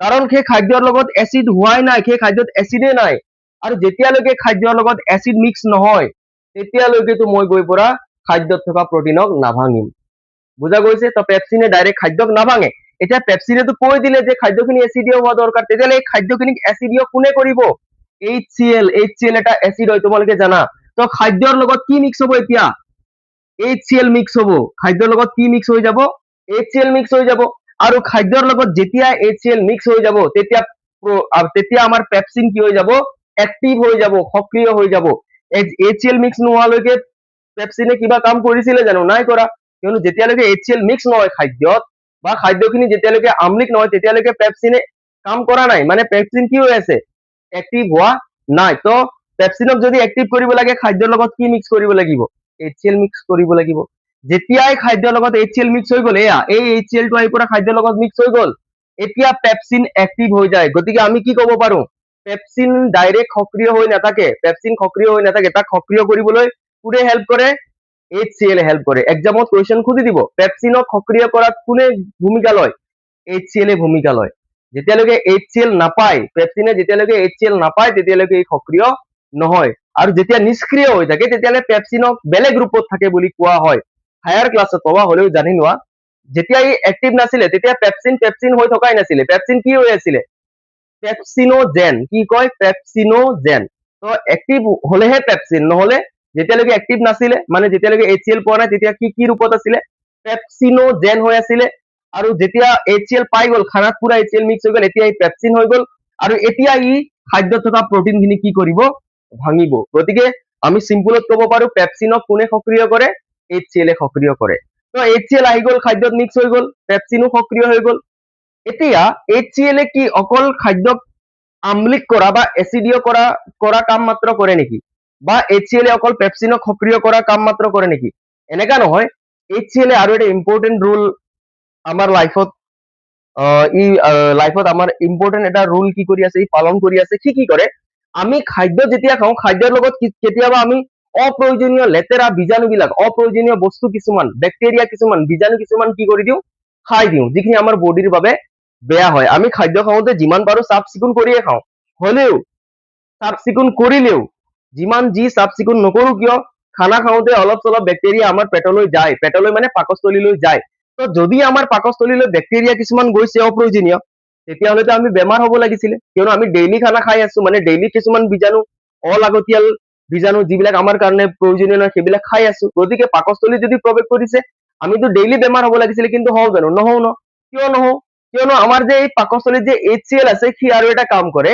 খাদ্যৰ লগত যিবিলাক অপ্ৰয়োজনীয় বীজাণু বিলাক যায় যিখিনি আমাৰ বডিৰ কাৰণে ইম্পৰ্টেন্ট নহয় যিখিনি আমাৰ বডিক হাৰ্ম কৰিব পাৰে আমাৰ বডিক কি কৰিব পাৰে কষ্ট দিব পাৰে সেই বীজাণু বিলাকক HCl এ কি কৰি দিয়ে ধ্বংস কৰি দিয়ে তো HCl ৰ দুটা কাম মনত ৰাখিবা এটা কাম কি পেপচিনক সক্ৰিয় কৰা দুই নম্বৰ কাম খাদ্যৰ সৈতে পাকস্থলীত প্ৰৱেশ কৰা হানিকাৰক বীজাণু বিলাকক কি কৰা ধ্বংস কৰা এই দুটা কাম কোনে কৰে HCl এ কৰে তো মই এতিয়া গোটেই পাকস্থলীৰ নোটছ খিনি যিমানটোলৈকে বুজোৱা গৈছে কিমানটো পঢ়ি দিছো তো ফাৰ্ষ্টৰটো ক'লোৱে খাদ্য বস্তু পাকস্থলীত প্ৰৱেশ কৰাৰ লগে লগে ইয়াৰ প্ৰসাৰণ ঘটে পাকস্থলীত পাচক ৰস নিকৰণ কৰা গ্ৰন্থিক পাক গ্ৰন্থি বোলে পাচক ৰসত HCl প্ৰটিন বিশ্লেষী উৎসেচক পেপচিন আৰু শ্লেষ্মা থাকে HCl এ পেপচিনক সক্ৰিয় কৰে লগতে খাদ্যৰ সৈতে পাকস্থলীত প্ৰৱেশ কৰা হানিকাৰক বীজাণু ধ্বংস কৰে তো ইমানখিনি মই ক'লো এতিয়া এটা বস্তু থাকি গৈছে কোন আছিলে সেইটো শ্লেষ্মাৰ বিষয়ে আমি একো পঢ়া নাই। এতিয়া চোৱা,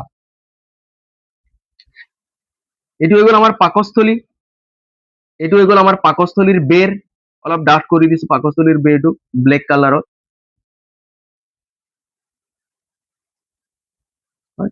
এতিয়া আমাৰ পাকস্থলীত এতিয়া কি আছে? খাদ্যৰ লগত কি আছে? HCl আছে। মানে আমাৰ পাকস্থলীত এচিড ভৰি আছে, আৰু HCl এটা সাংঘাতিক এচিড হয়। বুজা গৈছে? HCl কি কৰি দিব, যদি আমাৰ স্কিনত অলপমান HCl টাচ হৈ যায়, তেতিয়াহ'লে আমাৰ স্কিনটো কি হ'ব? জ্বলি যাব, পুৰি যাব। বুজা গৈছে? গতিকে HCl এটা সাংঘাতিক এচিড, আৰু সেই সাংঘাতিক এচিড ক'ত উৎপন্ন হৈ আছে? আমাৰ পেটত উৎপন্ন হৈ আছে। মানে এইটোতো সাংঘাতিক কথা। তেতিয়াহ'লে আমাৰ পেটত যদি HCl উৎপন্ন হৈছে, যদি হৈছে মানে হৈছেই, এতিয়া তোমাৰ পেটতো HCl আছে, মোৰ পেটতো HCl আছে। গতিকে যিহেতু আমাৰ পেটত HCl আছে, গতিকে এই HCl কি কৰিব? আমাৰ পাকস্থলীক দেখোন জ্বলি পুৰি শেষ কৰি দিব, আমাৰ পাকস্থলীক ধ্বংস কৰি দিব। গতিকে এই পাকস্থলীক কি কৰিব লাগিব? HCl ৰ পৰা ৰক্ষা কৰিব লাগিব নে নালাগে? নহলে এই HCl গৈ পৰা এই পাকস্থলীৰ বেৰ বিলাকক কি কৰিব? HCl গৈ যেতিয়া এই পাকস্থলীৰ বেৰক টাচ কৰিব, পাকস্থলীৰ বেৰ বিলাক জ্বলি যাব, ফুটা হৈ যাব, তেতিয়াতো আমি জীয়াই নাথাকিম। গতিকে শ্লেষ্মাই কি কৰে জানানে? শ্লেষ্মাই কি কৰে, আমাৰ এই যিটো পাকস্থলী আছে, ইয়াৰ ওপৰত এটা লেয়াৰ বনাই লয়। এতিয়া যিটো ব্লেক আছে, সেই ব্লেকৰ ওপৰত মই এটা লেয়াৰ বনাই আছো, ব্লু ৰে, বুজিবলৈ সুবিধা হ'ব। তো এই যিটো দেখা পাইছা, এইটো হৈ গ'ল শ্লেষ্মাই বনাই দিয়া এটা লেয়াৰ। পাকস্থলীত কি কৰি দিলে? পাকস্থলীৰ বেৰৰ আগফালে কোন আহি বহি গ'ল? শ্লেষ্মা আহি বহি গ'ল। পাকস্থলীৰ বেৰ পিছফালে থাকি গ'ল, আগফালে আহি বহি গ'ল কোন? শ্লেষ্মা। তো এইটো হৈ গ'ল, এই ব্লেক ৱালা হৈ গ'ল পাকস্থলীৰ বেৰ, আগফালে কোন আছে? এইবিলাক ব্লু ৱালা, এইবিলাক হৈ গ'ল শ্লেষ্মা। তো শ্লেষ্মাই কি কৰে? যেতিয়া HCl এই পাকস্থলীৰ বেৰলৈ যাব বিচাৰিব, তেতিয়াহ'লে সেই শ্লেষ্মাই পাকস্থলীৰ বেৰলৈ HCl যোৱাত বাধা প্ৰদান কৰিব। কব বোলে তই HCl বেৰত যাব নালাগে, মই HCl বেৰক কি কৰিম? তই HCl বেৰলৈ যাব নালাগে, পাকস্থলীৰ বেৰলৈ তোক যাব নিদিম, HCl যাব নিদিম বুলি কোনে কয়? শ্লেষ্মাই কয়। বুজা পাই আছা? তো HCl পাকস্থলীৰ বেৰলৈ যোৱাত বাধা প্ৰদান কোনে কৰে? শ্লেষ্মাই কৰে। মানে শ্লেষ্মা হিৰো হৈ আগফালে আহি যায়। HCl যেতিয়া পাকস্থলীৰ বেৰত যাব বিচাৰিব, আগফালে একদম এনেকৈ থিয় হৈ যায় কোন? শ্লেষ্মা। শ্লেষ্মাই কি কৰে? HCl পাকস্থলীৰ বেৰত গৈ পৰা কণ্টেকত যোৱাত বাধা প্ৰদান কৰে, যাৰ কাৰণে পাকস্থলীৰ বেৰখন সুৰক্ষিত হৈ থাকে। গতিকে শ্লেষ্মাই কিমান ডাঙৰ গুৰুত্বপূৰ্ণ কাম কৰি আছে। নহলে আমাৰ পাকস্থলীত এচিড লাগি পৰা কি হলে হয়? জ্বলি গলে হয়, পুৰি গলে হয়, ঘা হলে হয়, আমাৰ বেমাৰ হলে হয়, বা আমি মৃত্যু মুখতো পৰিব পাৰিলো হয়। গতিকে শ্লেষ্মাই কি কাম কৰে? পাকস্থলীৰ এই বেৰখনক কি কৰে? এচিডৰ পৰা সুৰক্ষিত কৰে। কোনটো এচিডত? আমাৰ পাকস্থলীত এটাইটো এচিড বনে, হাইড্ৰক্লৰিক এচিড। তো এইটো লাইন চোৱা, শ্লেষ্মাই পাকস্থলীৰ বেৰখনৰ লিখি দিওঁ, ৰ এটা লগাই দিওঁ। শ্লেষ্মাই পাকস্থলীৰ বেৰখনৰ অন্ত আৱৰণখনক সাধাৰণ অৱস্থাত এচিডৰ ক্ৰিয়াৰ পৰা সুৰক্ষা দিয়ে। তো পাকস্থলীৰ বেৰখনৰ এই অন্ত আৱৰণ মানে ভিতৰৰ পাৰ্টটোক এচিডৰ ক্ৰিয়াৰ পৰা সুৰক্ষা কোনে দি আছে? শ্লেষ্মাই সুৰক্ষিত কৰি আছে। তো শ্লেষ্মাৰ কাম কি বুলি আহিলে কি লিখিবা? এই লাষ্ট পইণ্ট 5 নম্বৰ পইণ্টটো লিখি আহি গলে হৈ গল। তো আমাৰ পাকস্থলীত এইখিনি কাম চলি আছে। তো যদি কুৱেশ্যন কৰে যে পাকস্থলীত হোৱা খাদ্যৰ পাচন বৰ্ণনা কৰা, তেতিয়াহ'লে মই পইণ্ট ৱাইজত লিখি দিছো, তোমালোকে এই পইণ্ট ৱাইজত লিখি আহিলে একো প্ৰব্লেম নাই, আৰামছে 2 বা 3 নম্বৰ তোমালোকে ইয়াত পাই যাবা। তো পাকস্থলীত কি হৈছে? পাকস্থলীত খাদ্য প্ৰৱেশ কৰিছে, তো পাকস্থলীৰ খন কি হৈছে? প্ৰসাৰ ঘটিছে, ডাঙৰ হৈ গল। পাকস্থলীত কি থাকে? কিছুমান গ্ৰন্থি থাকে, যাক নেকি কি বুলি কওঁ? পাক গ্ৰন্থি বুলি কওঁ। আৰু এই পাক গ্ৰন্থিয়ে কি ৰিলিজ কৰে? পাচক ৰস ৰিলিজ কৰে। সেই পাচক ৰসৰ ভিতৰত 3টা বস্তু পাম, এটা HCl, এটা পেপচিন, এটা শ্লেষ্মা। পেপচিনে কি কৰে? প্ৰটিনক বিশ্লেষণ কৰে বা প্ৰটিনক ভাঙে, কিন্তু পেপচিনক ডাইৰেক্ট প্ৰটিনক নাভাঙে, কিয়নো খাদ্য আম্লিক হলেহে এই কামটো কৰে। গতিকে HCl কি কৰে? খাদ্যখিনি কি কৰে? পাকস্থলীত অহা খাদ্যক এচিডীয় কৰি দিয়ে, আম্লিক কৰি দিয়ে। কোনে? HCl। লগতে HCl আৰু এটা কাম কৰে, খাদ্যৰ সৈতে পাকস্থলীত প্ৰৱেশ কৰা হানিকাৰক বীজাণু ধ্বংস কৰে। তাৰপিছত আহি গল কি? গোটেই খাদ্য আম্লিক হৈ গল পাকস্থলীৰ। গতিকে এচিডে কি কৰিব? অম্ল বা এচিডে কি কৰিব? পাকস্থলীৰ বেৰখনক বেয়া কৰি দিব, জ্বলাই দিব। গতিকে সেই বেৰখনক সুৰক্ষিত কৰি কোনে ৰাখে? শ্লেষ্মাই সুৰক্ষিত কৰি ৰাখে। তো এইখিনি ইমান চিম্পল বস্তু আছে, যদি এইখিনি বুজি পাইছা, ভিডিঅ'টো তোমালোকে চাইছা, মই ভিডিঅ'টো দীঘল কৰিছো কিয়? তোমালোকক বুজাবলৈ, কিন্তু বুজি পোৱাৰ পিছত ইমান দীঘল নহয়, 2 মিনিটত আমি এই গোটেই কামটো কৰি দিব পাৰো বা লিখি আহিব পাৰো। তো যদি পাকস্থলীৰ কথা হয়, তেতিয়াহ'লে আমি ইমানখিনি লিখি আহিলে হৈ যাব। এইখিনি তোমালোকে নোট ডাউন কৰি ল'বা। তেতিয়াহ'লে আমি পাকস্থলীৰ কথা পঢ়িলো যে পাকস্থলীত কেনেকৈ কি হয়, প্ৰটিন কোনে ভাঙে, এইবিলাক কথা পঢ়িলো। এতিয়া চোৱা, এটা কথা আছে যাক নেকি কৈছে এচিডিটি বুলি কোৱা গৈছে। তাৰ বিষয়ে কিতাপত একো লিখি দিয়া নাই, হ'লেও তোমালোকে জানি থব লাগিব, যিহেতু এচিডিটি বুলি মেনশ্যন কৰিছে। ত মে বি কেতিয়াবা সুধি দিব পাৰে, গতিকে তোমালোকে শুনি লোৱা, মই কৈ দিছো। এতিয়া এচিডিটি মানে কি হয়, যদি ভালকে নামটো মন কৰা যে এচিডিটি, তাত এচিড ৱৰ্ড এটা লুকাই আছে। তো এচিডিটিত কি হয়, যেতিয়া আমাৰ পাকস্থলীত এচিড নিৰ্গত হয়, আমি জানোই আমাৰ পাকস্থলীত কি হয়, এচিড নিৰ্গত হয়। আমাৰ বাকী পাৰ্টছত এচিড নিৰ্গত নহয়, কিন্তু আমাৰ এটা জেগা আছে য'ত এচিড নিৰ্গত হয়। কোনটো জেগা? পাকস্থলী। এতিয়া পাকস্থলীত কোনটো এচিড নিৰ্গত হয়? পাকস্থলীত হয় হাইড্ৰক্লৰিক এচিড নিৰ্গত হয়, সেইটোও জানো। তো যেতিয়া আমাৰ পাকস্থলীত অধিক পৰিমাণে হাইড্ৰক্লৰিক এচিড নিৰ্গত হয়, তেতিয়া আমাৰ কি হোৱা বুলি কওঁ আমি? এচিডিটি হোৱা বুলি কওঁ। যেতিয়া এনে নৰ্মেল এটা হিচাপত হাইড্ৰক্লৰিক এচিড বা HCl নিঃসৰণ হ'ব লাগে, কিন্তু কেতিয়াবা কি হয়, অধিক মাত্ৰাত HCl নিঃসৰণ হৈ যায় পাকস্থলীত, যাক আমি কি বুলি কওঁ? এচিডিটি বুলি কওঁ। এতিয়া কেতিয়া অধিক মাত্ৰাত HCl নিঃসৰণ হয়? ধৰা হ'ল কেতিয়াবা আমি কি হয়, আমি বহুত বেছি জাংক ফুড খাই দিওঁ, জ্বলা পোৰা মছলা জাতীয় বস্তু খাই দিম, তেতিয়া আমাৰ পাকস্থলীয়ে কি কৰে, বহুত বেছি পৰিমাণে HCl ৰিলিজ কৰে।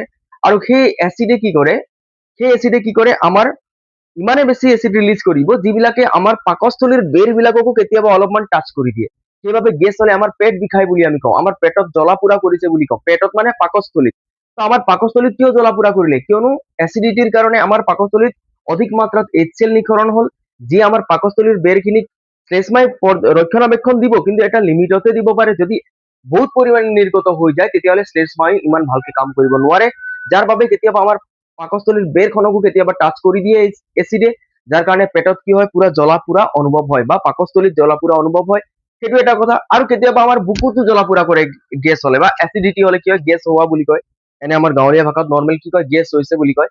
তো এচিডিটি হলে কি হয়, আমাৰ কেতিয়াবা বুকুত জ্বলা পোৰা কৰে। কিহৰ কাৰণে? আমাৰ পাকস্থলীত যি এচিড ওলায়, ধৰক অধিক মাত্ৰাত এচিড ওলালে কি হৈ যায়, সেই এচিড কেতিয়াবা আমাৰ গ্ৰাস নলীয়েদি ওপৰলৈ উঠি যায়। কিয় এই গ্ৰাস নলীয়েদি কি হৈ যায়, ওপৰলৈ উঠি যায়? তো মোৰ গ্ৰাস নলী ক'ত আছে? আমাৰ এই ইয়াৰ পৰা আৰম্ভ কৰি, মোৰ পেটৰ পৰা আৰম্ভ কৰি ইফালে কি আছে, মোৰ এনেকৈ মোৰ গ্ৰাস নলী আছে। এইখিনি জেগাত যি গ্ৰাস নলী আছে, তাত যেতিয়া এচিড এনেকৈ উঠি যাব, তো গ্ৰাস নলীতটো শ্লেষ্মা নাই প্ৰটেকশ্যন দিবলৈ। যেতিয়া এচিড এনেকৈ ওপৰলৈ উঠি যাব, তেতিয়া কি হৈ যাব, গ্ৰাস নলীত জ্বলা পোৰা অনুভৱ কৰিব। আৰু সেই গ্ৰাস নলী ক'ত আছে? আমাৰ এই বুকু পাৰ হৈ গৈছে, এই বুকুৰ চিধাকেওতো গ্ৰাস নলী আছে। গতিকে কি হয়, আমাৰ বুকুতো কেতিয়াবা কি হয়, জ্বলা পোৰা হয়। কেতিয়াবা আমাক কেনেকা, আৰু কেতিয়াবা কি হয়, আমাৰ টেঙা তিতা উগাৰ আহে মুখত, একো খাবলৈ মন নাযায়, টেঙা তিতা উগাৰ আহে। তো এই টেঙা বা তিতা উগাৰ এচিডিটিৰ আহোঁতে কিয় হৈছে? কিয়নো এচিডৰ কাৰণে হৈছে। তো এচিডিটিৰ বিষয়ে বুজি পাইছা বুলি ভাবিলো। কিতাপত জাষ্ট কৈছে যে প্ৰাপ্ত বয়স্ক ব্যক্তিয়ে এচিডিটি হোৱা বুলি শুনিবলৈ পাওঁ, এচিডিটিৰ বিষয়ে কিবা সম্পৰ্ক আছে নেকি বুলি কৈছে। তো এচিডিটিৰ বিষয়ে এচিডৰ সম্পৰ্ক আছে। কোনটো এচিডৰ সম্পৰ্ক আছে? HCl ৰ। যদি অধিক মাত্ৰাত হয়, তেতিয়াহ'লে আমাৰ কি হয়, এচিডিটি হয়। তো ইমানখিনি কথা তোমালোকে বুজি পাইছা চাগে। তো এতিয়া আমি পাকস্থলীত হোৱা খাদ্যৰ পাচন আমি পঢ়িলো, পাকস্থলীত প্ৰটিনক ভঙা গ'ল। এতিয়া পাকস্থলীত যিখিনি খাদ্য আছিলে, পাকস্থলীতো আমাৰ খাদ্যৰ সম্পূৰ্ণ পাচন নহল। মুখ গহ্বৰতটো সম্পূৰ্ণ খাদ্যৰ পাচন হোৱা নাই, লগতে পাকস্থলীতো খাদ্যৰ সম্পূৰ্ণ পাচন নহল। গতিকে পাকস্থলীৰ পাছৰ অংশলৈ খাদ্যখিনিক পাকস্থলীয়ে কি কৰি দিয়ে, পঠিয়াই দিয়ে। তো পাকস্থলীৰ পাছৰ অংশ, এই সৰু সুৰা পাইপ, মই দুটা কালাৰ কৰিছো। এটা আছে এই ব্লু কালাৰত, এই মস্ত ডাঙৰ পাইপ বিলাকক মই ব্লু কালাৰ কৰি দিছো, সেইবিলাকক কয় বৃহদান্ত্ৰ। এইটো পিছত আহিব। এতিয়া আমি এই মাজত যে সৰু সৰু পাইপ দেখা পাইছা, ব্লেকত আছে, এইবিলাকক কয় ক্ষুদ্ৰান্ত। তো তেতিয়াহ'লে পাকস্থলীৰ পৰা এতিয়া খাদ্য কলৈ আহিব? পাকস্থলীৰ পৰা এতিয়া আমাৰ খাদ্যখিনি আহিব, আমাৰ ক্ষুদ্ৰান্তলৈ খাদ্যখিনি আহিব। ধৰা হ'ল এইটো পাকস্থলী, ইয়াৰ পৰা খাদ্যখিনি আমাৰ এই সৰু সুৰা পাইপলৈ আহিব, সৰু আছে, এইবিলাক পাইপলৈ কি আহি গ'ল, আমাৰ খাদ্যখিনি আহি গ'ল। কেনেকুৱা খাদ্য? অৰ্ধপাচিত খাদ্য। ক'ৰ পৰা আহিলে? পাকস্থলীৰ পৰা আহিলে। এতিয়া পাকস্থলীৰ পৰা যেতিয়া ক্ষুদ্ৰান্তলৈ অৰ্ধপাচিত খাদ্যখিনি আহি যায়, তেতিয়াহ'লে ক্ষুদ্ৰান্তই নিজে খাদ্যৰ পাচন কৰা কাম কৰিব নোৱাৰে। ক্ষুদ্ৰান্তক হেল্পৰ দৰকাৰ হয়। ক্ষুদ্ৰান্তই ভাবে যে মোক কোনোবাই যদি এই খাদ্যখিনিক পাচন কৰাত হেল্প কৰিলে হয়, তেতিয়া সুবিধা হলে হয়। আৰু ইয়াৰ হেল্পাৰ হিচাপে দুজন আগবাঢ়ি আহে। বুজা গৈছে? দুটা অংশ, দুটা গ্ৰন্থি আগবাঢ়ি আহে, যে ইহঁতে কয় বোলে ক্ষুদ্ৰান্ত টেনচন ল'ব নালাগে, আমি হেল্প কৰিম। তো ক্ষুদ্ৰান্তক খাদ্যৰ পাচনত কোনে কোনে হেল্প কৰে? এক তই যকৃত, তোমালোকে যে এই ছাতি নিচিনা দেখা পাইছা, ইয়াক কি বুলি কয়? যকৃত বুলি কয়। আৰু এই যকৃত আৰু আমাৰ অগ্নাশয়, এইটো ব্লু ৱালা পাৰ্ট, কি কয়? অগ্নাশয়। তো ক্ষুদ্ৰান্তৰ খাদ্যৰ পাচনত কোনে হেল্প কৰিব? আমাৰ দুটা গ্ৰন্থিয়ে হেল্প কৰিব, দুটা পাৰ্টে হেল্প কৰিব। সেই দুটা পাৰ্ট হৈ গ'ল, এটা হৈ গ'ল যকৃত আৰু এটা হৈ গ'ল অগ্নাশয়। বুজা গৈছে? এতিয়া খাদ্যখিনিতো পাকস্থলীৰ পৰা ক্ষুদ্ৰান্তলৈ আহি গ'ল। এতিয়া কথাটো হৈ গ'ল কেনে ধৰণৰ খাদ্য আহিছে ক্ষুদ্ৰান্তলৈ পাকস্থলীৰ পৰা ক্ষুদ্ৰান্তলৈ আহিছে আম্লিক খাদ্য, এচিডীয় খাদ্য। কিয় এচিডীয় খাদ্য আহিলে? কিয়নো পাকস্থলীত HCl মিক্স হৈছিলে, সেই খাদ্যখিনি কলৈ আহি গ'ল? আমাৰ ক্ষুদ্ৰান্তলৈ আহি গ'ল। এতিয়া ক্ষুদ্ৰান্তত যেতিয়া খাদ্যখিনি আহি গ'ল, খাদ্যখিনিক আৰু ভাঙিব লাগিব, আৰু ভাঙিবলৈ কিহৰ দৰকাৰ হ'ব? কিছুমান উৎসেচকৰ দৰকাৰ হ'ব। আৰু আমাৰ যিটো অগ্নাশয় লিখা গৈছে, আমাৰ অগ্নাশয় গ্ৰন্থিয়ে, ইয়াত লিখাখিনি মই পঢ়ি দিম বাৰু পিছত, এতিয়া বুজাই লৈছো। অগ্নাশয়ে কি কৰে? দুটা উৎসেচক ৰিলিজ কৰে, যাৰ নাম হয়, এটাৰ নাম হৈ গ'ল ট্ৰিপচিন আৰু এটাৰ নাম হৈ গ'ল লাইপেজ। ধুনীয়াকে বোৰ্ডত লিখা আছে, মই অলপ পাছত গাই দিছো, এতিয়া বুজাই দিছো, বুজি লোৱা। তো ক্ষুদ্ৰান্তক হেল্পৰ দৰকাৰ হয়। হেল্প কোনে কৰিব? অগ্নাশয় আৰু যকৃতে হেল্প কৰিব। এতিয়া অগ্নাশয় কেনেকৈ হেল্প কৰিব? অগ্নাশয়ে ক্ষুদ্ৰান্তলৈ দুটা উৎসেচক পঠিয়াই দিব। এইটো অগ্নাশয়টো ক্ষুদ্ৰান্তৰ ভিতৰত নাই, বাহিৰত আছে। এই বাহিৰত থকা ক্ষুদ্ৰান্তই কি কৰিব? এই পাইপডালত কিছুমান উৎসেচক ৰিলিজ কৰি দিব। এই সৰু পাইপডালেৰে কিছুমান উৎসেচক ইয়ালৈ পঠিয়াই দিব অগ্নাশয় হেল্পৰ কাৰণে। আৰু সেই দুটা উৎসেচকৰ নাম কি হয়? ট্ৰিপচিন আৰু লাইপেজ। তো অগ্নাশয়ে দুটা উৎসেচক দিব, ট্ৰিপচিন আৰু লাইপেজ। ট্ৰিপচিনে কাক ভাঙিব? ট্ৰিপচিনে ভাঙিব প্ৰটিনক। যেনেকা পেপচিনে ভাঙিছিলে প্ৰটিনক পাকস্থলীত, তেনেকৈ ক্ষুদ্ৰান্তত প্ৰটিনক কোনে ভাঙিব? ট্ৰিপচিন। তোমালোকে এনেকা ভাবি ল'ব পাৰা, পেপচিন আৰু ট্ৰিপচিন ভাই ককাই বুলি ভাবি লোৱা। বুজা গৈছে? পেপচিন ট্ৰিপচিন ভাই ককাই। নামো মনত ৰাখিবলৈ সুবিধা আছে, এটা পেপচিন, এটা ট্ৰিপচিন। গতিকে দুটাই এটাই কামেই কৰে। কি কাম কৰে? দুইটাই প্ৰটিনকে ভাঙে। খালি মনত ৰাখিবা, পেপচিন আছিলে পাকস্থলীত, ট্ৰিপচিন আছে আমাৰ, ট্ৰিপচিন ক'ত আহি যায়? আমাৰ ক্ষুদ্ৰান্তত আহি যায়। কোনে পঠিয়ায়? অগ্নাশয়ে পঠিয়ায়। তো অগ্নাশয়ে ইয়াত দুটা উৎসেচক পঠিয়াব, প্ৰটিনক ভাঙিবলৈ ট্ৰিপচিন পঠিয়াব, আৰু খাদ্যত চৰ্বিওতো থাকিব পাৰে, চৰ্বিক ভাঙিবলৈ কাক পঠিয়াব? লাইপেজক পঠিয়াব। কিন্তু ইয়াত এটা কণ্ডিশ্যন আছে। এতিয়া এই দুটা উৎসেচকে তেতিয়াহে কাম কৰিব পাৰে যেতিয়া ক্ষুদ্ৰান্তত অহা খাদ্যখিনি ক্ষাৰকীয় হয়। বুজা পাইছা? পাকস্থলীত কেতিয়া কাম হৈছিলে? কেতিয়া কাম কৰিছিলে পেপচিনে? খাদ্যখিনি আম্লিক বা এচিডীয় হওঁতে কাম কৰিছিলে। ক্ষুদ্ৰান্তত এই যিটো ট্ৰিপচিন আৰু লাইপেজ অগ্নাশয়ে ৰিলিজ কৰিছে উৎসেচক, সিহঁতে তেতিয়াহে কাম কৰিব পাৰিব যেতিয়া এই খাদ্যখিনি, ক্ষুদ্ৰান্তত অহা খাদ্যখিনি কেনেকা হৈ যায়? ক্ষাৰকীয় হ'ব লাগিব। ক্ষাৰকীয় নহলে ট্ৰিপচিনে প্ৰটিনকো ভাঙিব নোৱাৰে, লাইপেজে চৰ্বিকো ভাঙিব নোৱাৰে। তেতিয়াহ'লে ফাৰ্ষ্ট কাম হৈ গ'ল কি? ক্ষুদ্ৰান্তত অহা খাদ্যখিনি কি কৰা দৰকাৰ? ক্ষাৰকীয়। কিয়নো ইয়াত কেনেকা খাদ্য হৈ আছে? এচিডীয় খাদ্য হৈ আছে। তো ক্ষাৰকীয় কৰা কাম কোনে কৰিব? এই যকৃত। কিয়নো যকৃতো হেল্পাৰ হয় ক্ষুদ্ৰান্তৰ। তো যকৃতে কি কৰিব? যকৃত যিটো আমাৰ এই ছাতি নিচিনা অংশ আছে, মই ইয়াত চাইডত আঁকি দিছো, এই ছাতি নিচিনা যিটো অংশ আছে যকৃত, সেই যকৃতে কি কৰিব? পিত্ত ৰস ৰিলিজ কৰিব। কি উলিয়াই দিব? পিত্ত ৰস উলিয়াই দিব। আমি পিত্ত বুলিও কওঁ। তো কি উলিয়াই দিব? পিত্ত ৰস ৰিলিজ কৰিব। তোমালোকে যদি কেতিয়াবা মুৰ্গী চুৰ্গী কাটা, তেতিয়াহ'লে যিটো আমাৰ আমি কি বুলি কওঁ? যকৃতক আমি নৰ্মেল কি বুলি কওঁ? কলিজা বুলি কওঁ, হয়? কলিজাৰ ওচৰত এটা সৰুকে টেমুনা এটা থাকে, তাত একদম ডাৰ্ক ব্লু ব্লেক কালাৰৰ এটা লিকুইড পোৱা যায় কলিজাৰ ওচৰতে। তাক সাৱধানে উলিয়াব লগা হৈ যায়। যদি মাংস কাটোতে সেইডাল মিক্স হৈ গ'ল, গোটেই মাংস তিতা হৈ যায়। তো সেইটো কি হৈছিলে? সেই বস্তুটো, সেই যিটো কলা ৰঙৰ ডাৰ্ক কলা ৰঙৰ বা ব্লু কালাৰৰ যিটো লিকুইড পোৱা যায় কলিজাৰ ওচৰত, কলিজাটো নৰ্মেল আমাৰ গাঁৱলীয়া ভাষা, যকৃতৰ ওচৰত, সেই যিটো ব্লু কালাৰৰ বস্তু আছিলে, সেইটো আছিলে আমাৰ পিত্ত ৰস। আৰু সেই পিত্ত ৰস যোনটো মোনাৰ ভিতৰত এটা প্লাষ্টিক নিচিনা এটা থৈলি নিচিনা বস্তু থাকে, য'ত নেকি পিত্তখিনি বা পিত্ত ৰসখিনি ভৰি থাকে, টেমুনা এটা থাকে। সেই টেমুনাটোক এইটো জেগা দেখা পাইছা? এই ব্লু কালাৰৰ এইটো হৈ গ'ল সেই পিত্ত ৰস জমা হোৱা বস্তু, ইয়াক কয় পিত্তস্থলী বুলি কয়। এই যিটো ব্লু ৱালা পাৰ্ট আছে, ইয়াক মই ওপৰত লিখি দিছো, ইয়াক কয় কি? পিত্তস্থলী। কি হয়? পিত্তস্থলী। আখৰখিনি বুজি নোপোৱা চাগে ন? জেগাও নাই ইয়াত দিবলৈ ন, সৰু হৈ গ'ল।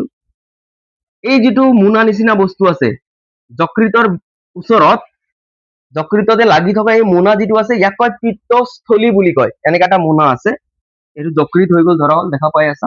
ঠিক আছে, এইটো যকৃত হয়। ইয়াতে এটা এনেকা মোনা আছে, যিটো নেকি সেইটো ছবিত সৰুকে আঁকা গৈছে, বুজি নাপাব বুলি ইয়াত আঁকি দিলো। ইয়াক কয় কি বুলি?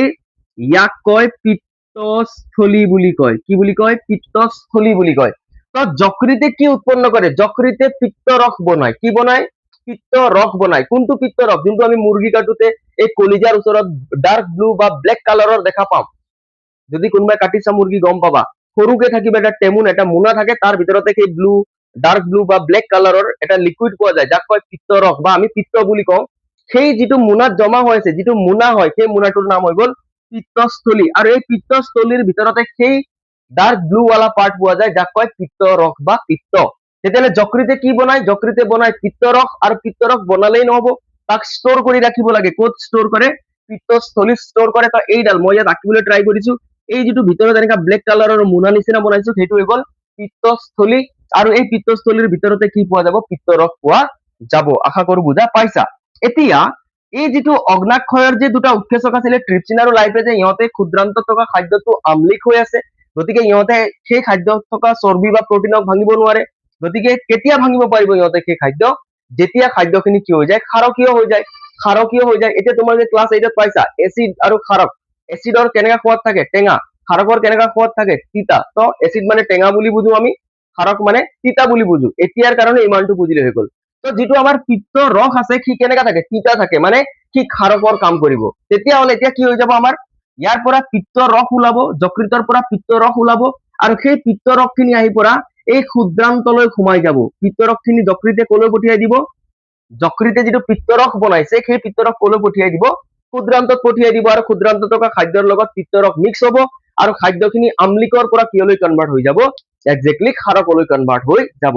তেতিয়াহ'লে ক্ষুদ্ৰান্তত থকা খাদ্যখিনি ক্ষাৰকীয় কৰি তোলা গ'ল। কোনে কৰিলে ক্ষাৰকীয়? এক্সামত কুৱেশ্যন সুধিব যে যকৃতৰ ক্ষুদ্ৰান্তত পোৱা খাদ্যখিনি কোনে ক্ষাৰকীয় কৰি তুলিলে? ক্ষুদ্ৰান্তত থকা খাদ্যখিনি কোনে ক্ষাৰকীয় কৰি তুলিলে? পিত্ত ৰসে ক্ষাৰকীয় কৰি তুলিলে। হয়, পিত্ত ৰস কোনে প্ৰডিউচ কৰে? কোনে উৎপন্ন কৰে? যকৃতে উৎপন্ন কৰে। যকৃতে কি বনায়? পিত্ত ৰস বনায়।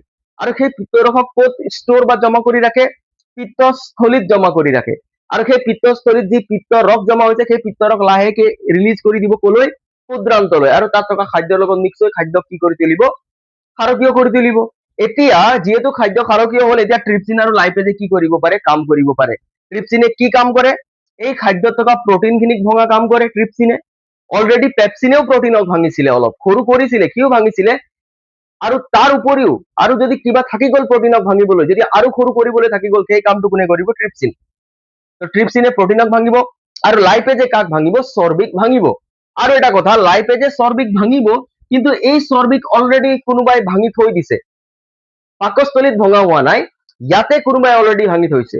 চৰ্বিক লাইপেজেটো ভাঙিব, কিন্তু লাইপেজে ভঙাৰ আগত কোনোবাই ভাঙি থৈছে, সেইটো হৈ গ'ল পিত্ত লৱণে ভাঙিছে। পিত্ত লৱণে ভাঙিছে।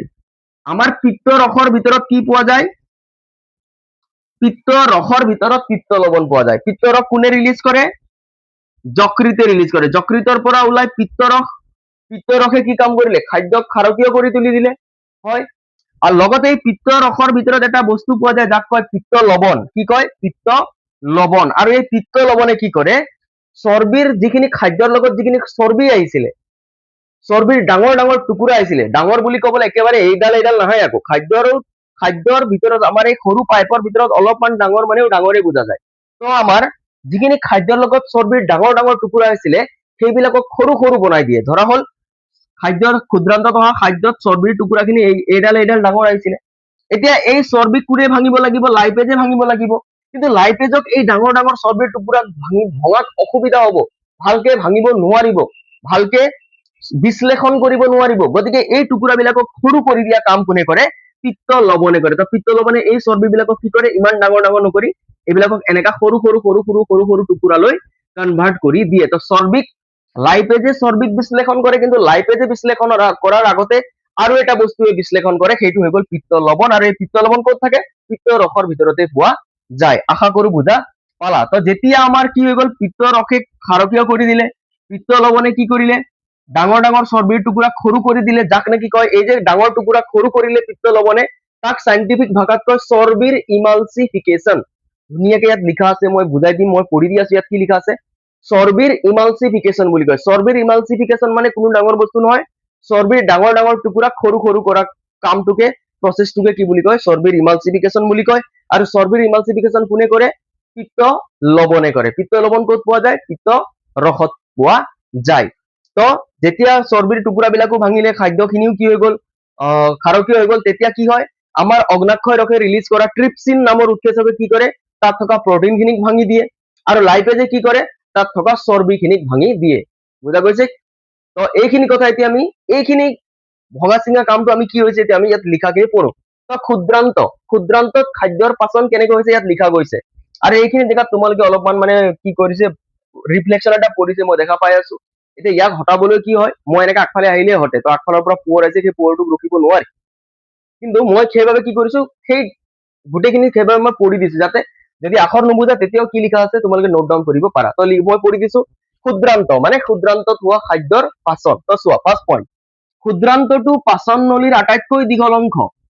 ক্ষুদ্ৰান্তটো পাচন নলীৰ আটাইতকৈ দীঘল অংশ। কুৱেশ্যন বনি যাব।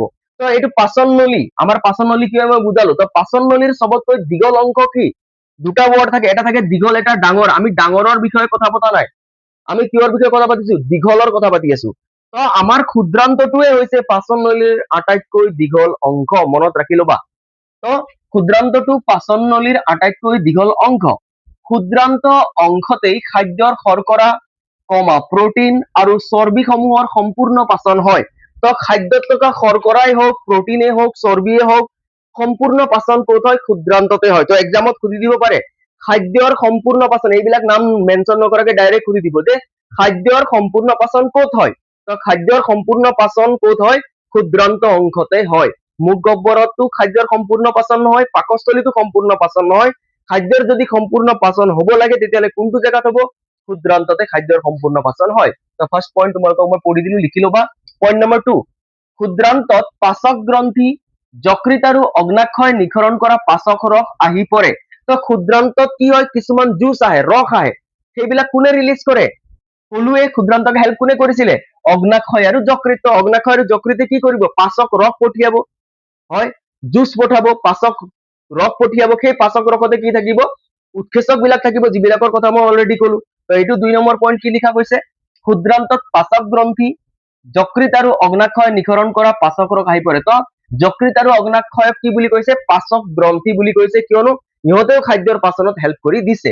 পইণ্ট নম্বৰ 3, যকৃতৰ পৰা নিঃসৰিত পিত্তৰসে পাকস্থলীৰ পৰা অহা অৰ্ধপাচিত আম্লিক খাদ্যক ক্ষাৰকীয় কৰে, যাতে অগ্নাশয় ৰসৰ উৎসেচকে ক্ৰিয়া কৰিব পাৰে। এইটো মই অলৰেডি বুজালো যে যকৃতৰ পৰা নিঃসৰিত পিত্তৰসে কি কাম কৰে, যিখিনি খাদ্য আম্লিক আহিছিলে, ক'ৰ পৰা আহিছিলে, পাকস্থলীৰ পৰা, সেই খাদ্যখিনি কি কৰি দিয়ে, ক্ষাৰকীয় কৰি দিয়ে। কিহৰ কাৰণে, যাতে অগ্নাশয় যিবিলাক উৎসেচক পঠিয়াই সেইবিলাকে কাম কৰিব পাৰে, কিয়নো অগ্নাশয়ত থকা উৎসেচকে এচিডীয় খাদ্যৰ ওপৰত কাম কৰিব নোৱাৰে। সিহঁতক কেনেকা খাদ্যৰ দৰকাৰ, ক্ষাৰকীয় খাদ্যৰ দৰকাৰ। তো 3 নম্বৰ পইণ্ট মই আকৌ এবাৰ কৈ দিছো, যকৃতৰ পৰা নিঃসৰিত পিত্তৰসে পাকস্থলীৰ পৰা অহা অৰ্ধপাচিত আম্লিক খাদ্যক ক্ষাৰকীয় কৰে, যাতে অগ্নাশয় ৰসৰ উৎসেচকে ক্ৰিয়া কৰিব পাৰে। এইখিনি হৈ গ'ল। পইণ্ট নম্বৰ 4, পিত্ত লৱণে চৰ্বি অণুসমূহক সৰল অণুলৈ ৰূপান্তৰ কৰে। মই কলোৱে চৰ্বিক কি হয়, লাইপেজে চৰ্বিক ভাঙে, কিন্তু লাইপেজে ভঙাৰ আগত কোনে ভাঙে, পিত্ত লৱণে ভাঙে। তো পিত্ত লৱণে চৰ্বি অণুসমূহক সৰল অণুলৈ ৰূপান্তৰ কৰে, আৰু এই যিটো সৰল অণুলৈ ৰূপান্তৰ কৰে সেই প্ৰচেছক কি কৈছে, চৰ্বিৰ ইমালচিফিকেশ্যন, চৰ্বিৰ ইমালচিফিকেশ্যন বুলি কয়। তো সেইটো মই বুজালো। এতিয়া 5 নম্বৰ পইণ্ট, অগ্নাশয় গ্ৰন্থিয়ে নিঃসৰণ কৰা অগ্নাশয় ৰসত প্ৰটিন বিশ্লেষী উৎসেচক ট্ৰিপচিন আৰু ইতিমধ্যে সৰলীকৃত চৰ্বি বিশ্লেষী উৎসেচক লাইপেজ থাকে। তো অগ্নাশয় ৰসত দুটা উৎসেচকৰ কথা গম পালো, এটা প্ৰটিন বিশ্লেষী উৎসেচকো পাম, অগ্নাশয়ৰ পৰা এটা প্ৰটিন বিশ্লেষী উৎসেচকো ওলাব, তাৰ নাম আছিলে কি, ট্ৰিপচিন, আৰু এটা চৰ্বি বিশ্লেষী উৎসেচক ওলাব, তাৰ নাম আছিলে কি, লাইপেজ। বুজা গৈছে। তো এইখিনি আছিলে আমাৰ অগ্নাশয় গ্ৰন্থিয়ে নিঃসৰণ কৰাৰ কথা। এতিয়া যদি মই ভালকে এই গোটেই নোটছটোক পৰ্যালোচনা কৰো, ক্ষুদ্ৰান্তত আমি পঢ়ি আছো ক্ষুদ্ৰান্তত হোৱা খাদ্যৰ পাচন, কিন্তু এতিয়ালৈকে ক্ষুদ্ৰান্তই নিজে কিবা এটা কাম কৰিলে জানো, ক্ষুদ্ৰান্তইটো একো কামতে আগভাগ লোৱা নাই। কিন্তু নামটো ক্ষুদ্ৰান্তত হোৱা খাদ্যৰ পাচন কেনেকৈ হ'ব পাৰে, ইয়াততো গোটেই কাম কোনে কৰি আছে, যকৃতে কৰি আছে, অগ্নাশয় কৰি আছে, তেতিয়াহ'লে ক্ষুদ্ৰান্তই কি একো কাম নকৰে নেকি? তেনেকা নহয়, ইমানখিনি কাম কৰিলে আমাৰ যকৃত আৰু অগ্নাশয়, ক্ষুদ্ৰান্তক হেল্প কৰিলে। এতিয়া ফিনিচিং টাচ, ফিনিচিং ৱালা খাদ্যৰ পাচন কোনে কৰিব, ক্ষুদ্ৰান্তই নিজে কৰিব, কিয়নো খাদ্যৰ সম্পূৰ্ণ পাচন ক'ত হ'ব লাগিব, ক্ষুদ্ৰান্ততে হ'ব লাগিব, আমি গম পালোৱে। তেতিয়াহ'লে ফিনিচিং টাচ কোনে দিব, ক্ষুদ্ৰান্তই নিজে দিব। কেনেকৈ দিব আমি এতিয়া পঢ়িবলৈ গৈ আছো। এইখিনি নোট ডাউন কৰা, ক্ষুদ্ৰান্ত শেষ হোৱা নাই, আৰু দুটামান পইণ্ট আছে ক্ষুদ্ৰান্তৰ, তো এইখিনি নোট ডাউন কৰি লোৱা তোমালোকে। তেতিয়াহ'লে মই কলোৱে যে কি হৈছে আমাৰ ইয়াত, ক্ষুদ্ৰান্তত কি হৈছে, যকৃত আৰু অগ্নাশয়ে হেল্প কৰিলে, এতিয়া ক্ষুদ্ৰান্তইতো নিজৰ কাম কৰিব লাগিব। তো ক্ষুদ্ৰান্তই কি কৰে চোৱা, ক্ষুদ্ৰান্ত, মই ইয়াৰ পৰা ক্ষুদ্ৰান্তৰ এই সৰু পাইপ এডালক ইফালে আঁকিবলৈ ট্ৰাই কৰিছো বুজাবলৈ। ধৰা হল এইটো ক্ষুদ্ৰান্তৰ এটা সৰু পাইপ হয়, অলপ ডাঙৰকে আঁকি দিছো মই বুজিবলৈ বা দেখিবলৈ সুবিধাৰ কাৰণে। তো চোৱা, এই ক্ষুদ্ৰান্তৰ বেৰত, এইটো ক্ষুদ্ৰান্ত হয়, তো ইয়াৰ বেৰত মানে এইখিনি জেগাত, এই ক্ষুদ্ৰান্তৰ বেৰত কিছুমান কি থাকে, গ্ৰন্থি থাকে। গ্ৰন্থি মানে বুজা পাইছে, কিছুমান জেগা আছে, যেনে মই অলপ গুল গুলকে বুজাই দিবলৈ ট্ৰাই কৰিছো। এই ক্ষুদ্ৰান্তৰ বেৰত কিছুমান গ্ৰন্থি আছে আৰু সেইবিলাকে কিছুমান ৰস ৰিলিজ কৰে। কি কৰে? ৰস ৰিলিজ কৰে, যাক কৈছে আন্তৰিক ৰস। তো ইহঁতে ইয়াত ৰস উলিয়াই দিছে। এই গ্ৰন্থি বিলাকে কি ৰিলিজ কৰিছে? কিছুমান ৰস ওলাই দিছে, আৰু সেই ৰসক কি বুলি কোৱা গৈছে? আন্তৰিক ৰস বুলি কোৱা গৈছে। তো ক্ষুদ্ৰান্তৰ বেৰত থকা সৰু গ্ৰন্থিবোৰে আন্তৰিক ৰস নিঃসৰণ কৰে। ইয়াত থকা উৎসেচকে, এতিয়া যিখিনি ইয়াত থকা গ্ৰন্থি বিলাকে কি কৰিলে? আন্তৰিক ৰস ৰিলিজ কৰিলে, আৰু এই আন্তৰিক ৰসৰ ভিতৰতো কিছুমান উৎসেচক থাকে। এই আন্তৰিক ৰসৰ ভিতৰতো কিছুমান উৎসেচক থাকে। তেতিয়াহ'লে ফাইনেল কাম কোনে কৰি আছে? ফাইনেল কাম কৰি আছে ক্ষুদ্ৰান্তই কৰি আছে। ক্ষুদ্ৰান্তই নিজে কৰি আছে। কি কৰিছে? ক্ষুদ্ৰান্তৰ বেৰত কিছুমান কি থাকে? গ্ৰন্থি থাকে। সেই গ্ৰন্থি বিলাকে কি কৰিছে? আন্তৰিক ৰস উলিয়াইছে, আৰু সেই আন্তৰিক ৰসৰ ভিতৰত কিছুমান উৎসেচক থাকে। এই উৎসেচক বিলাকৰ নাম জানিবলৈ দিয়া হোৱা নাই, নাম জানিব নালাগে। জানি ল'ব খালি ইমানে যে আন্তৰিক ৰস ৰিলিজ কৰে গ্ৰন্থি বিলাকে, আৰু আন্তৰিক ৰসৰ ভিতৰত কিছুমান উৎসেচক থাকে। আৰু এই উৎসেচকে খাদ্যক অলৰেডি ভঙা কাম চলি আছে। এই উৎসেচক বিলাকে কি কৰিব? লাষ্টত যদি একেবাৰে ফাইনেল টাচ দিব ইহঁতে, এই উৎসেচক বিলাকে কি কৰিব? ফাইনেল টাচ দিব। আৰু যদি খাদ্যত কিবা আৰু ভাঙিবলৈ থাকি গৈছে, বা সম্পূৰ্ণ পাচন হবলৈ যদি কিবা থাকি গৈছে, যেনে প্ৰটিনক অলৰেডি ভাঙা গৈছে, কিন্তু কৰবাত অলপ চলপ প্ৰটিন যদি ভাঙিবলৈ থাকি গৈছে, বা প্ৰটিন সমূহৰ বিশ্লেষণ হবলৈ থাকি গৈছে, বা খাদ্যত থকা শৰ্কৰা সমূহ অলৰেডি ভঙা গৈছে, কিন্তু শৰ্কৰাও যদি কৰবাত অলপমান ভাঙিবলৈ বা বিশ্লেষণ কৰিবলৈ থাকি গৈছে, ঠিক তেনেদৰে চৰ্বিসমূহ যদি কৰবাত অলপমান থাকি যায় ভাঙিবলৈ বা বিশ্লেষণ কৰিবলৈ, তেতিয়াহ'লে এই আন্তৰিক ৰসে যে উৎসেচক ওলাইছিলে, সেই উৎসেচক বিলাকে এই বাকীখিনি কাম কৰি দিব, মানে ইহঁতক বিশ্লেষণ কৰা কামটো কৰি দিব। আৰু লাষ্টত প্ৰটিন সমূহক কিয়লৈ কনভাৰ্ট কৰি দিব? ভাঙি মেলি এই আন্তৰিক ৰসত থকা উৎসেচকে প্ৰটিনক কিয়লৈ কনভাৰ্ট কৰি দিব? এমিনো এচিডলৈ। একদম ইম্পৰ্টেন্ট হয়। সুধি দিব যে ক্ষুদ্ৰান্তত প্ৰটিন সমূহ কিয়লৈ চেঞ্জ হৈ যায় শেষত? আন্তৰিক ৰসে যিবিলাক উৎসেচক নিঃসৰণ কৰে, সিহঁতে প্ৰটিনক কিয়লৈ চেঞ্জ কৰি দিয়ে? সৰল এমিনো এচিডলৈ। তো প্ৰটিন হৈ থকা নাই, আৰু লাষ্টত গৈ প্ৰটিন সমূহ কি হৈ গ'ল? সৰল এমিনো এচিড হৈ গ'ল। শৰ্কৰা সমূহ কি হৈ গ'ল? শৰ্কৰা সমূহ গ্লুকোজলৈ কনভাৰ্ট হৈ গ'ল। শৰ্কৰা সমূহ কিয়লৈ কনভাৰ্ট হৈ গ'ল? গ্লুকোজলৈ। চৰ্বি সমূহক কিয়লৈ বিশ্লেষণ কৰি দিয়া গ'ল? কিহলৈ কনভাৰ্ট কৰি দিয়া গ'ল? ফেটি এচিডলৈ। কি? ফেটি এচিড আৰু গ্লিচাৰল দুটালৈ কনভাৰ্ট কৰা গ'ল। কিয়লৈ? চৰ্বিসমূহক ফেটি এচিড আৰু গ্লিচাৰললৈ ৰূপান্তৰিত কৰা গ'ল, বা কনভাৰ্ট কৰি দিয়া গ'ল। তো এইটো মনত ৰাখিবা, যিবিলাক আন্তৰিক ৰস ওলাইছে তাত থকা উৎসেচকে প্ৰটিনক কিয়লৈ কনভাৰ্ট কৰি দিলে? সৰল এমিনো এচিড বনাই দিলে প্ৰটিনৰ পৰা। শৰ্কৰা কিয়লৈ কনভাৰ্ট কৰি দিলে? গ্লুকোজলৈ কনভাৰ্ট কৰি দিলে। আৰু চৰ্বিক কিয়লৈ কনভাৰ্ট কৰি দিলে? চৰ্বিসমূহক ফেটি এচিড আৰু গ্লিচাৰললৈ ৰূপান্তৰ ঘটাই দিলে। মানে এতিয়া খাদ্যৰ সম্পূৰ্ণ পাচন হৈ গ'ল। তেতিয়াহ'লে আমি খাদ্যৰ পৰা এতিয়া লাষ্টত আমি কি পালো? লাষ্টত আমি যিকোনো খাদ্যই নাখাওঁ কিয়, আমি তিনিটা বস্তু পালো। এটা পাই গলো এমিনো এচিড, এটা পাই গলো গ্লুকোজ, আৰু এটা পালো ফেটি এচিড আৰু গ্লিচাৰল। আৰু আমাক লাগে কি? আমাৰ মেজৰলি আমাৰ মানুহৰ খাদ্যৰ নাম বা উদ্ভিদৰ খাদ্যৰ নাম কি হয়? গ্লুকোজ হয়। তেতিয়াহ'লে আমি লাষ্টত গ্লুকোজ পালো নে নাই? তেতিয়াহ'লে আমি এতিয়া ক'ব পাৰো খাদ্যৰ সম্পূৰ্ণ পাচন হৈ গ'ল। সেইবাবে আমি প্ৰডাক্ট হিচাপে লাষ্টত আমি কি পাই গলো? যাৰ কাৰণে আমি ইমান কষ্ট কৰি আছিলো, মুখ গহ্বৰৰ পৰা ষ্টাৰ্ট কৰি আমি ক্ষুদ্ৰান্তলৈকে ভাঙি আছিলো, খাদ্যক পাচন ঘটাই আছিলো, কি পাবৰ কাৰণে? এই গ্লুকোজ পাবৰ কাৰণে, যি আমাক কি কৰিব? এনাৰ্জি দিব এতিয়া। তো এই গ্লুকোজক আমি পাই গলো ন? গ্লুকোজ ক'ৰ পৰা পালো? শৰ্কৰাৰ পৰা পালো। তো খাদ্যৰ পাচন এতিয়া আমাৰ সম্পূৰ্ণ হৈ গ'ল। তো তোমালোকক সুধিব পাৰে খাদ্যৰ সম্পূৰ্ণ পাচন ক'ত হয়? ক্ষুদ্ৰান্তত হয়। আৰু তোমালোকে গম পালা এইখিনি ক'ৰ কথা পঢ়ি আছো? আমি ক্ষুদ্ৰান্তৰ কথাই পঢ়ি আছো। ইয়াৰ আগতো 5টা পইণ্ট আছিলে, এইটো 6 নম্বৰ পইণ্ট হয়। তো এতিয়া আমি ক'ব পাৰো ক্ষুদ্ৰান্তত কি হৈ গ'ল? খাদ্যৰ সম্পূৰ্ণ পাচন হৈ গ'ল।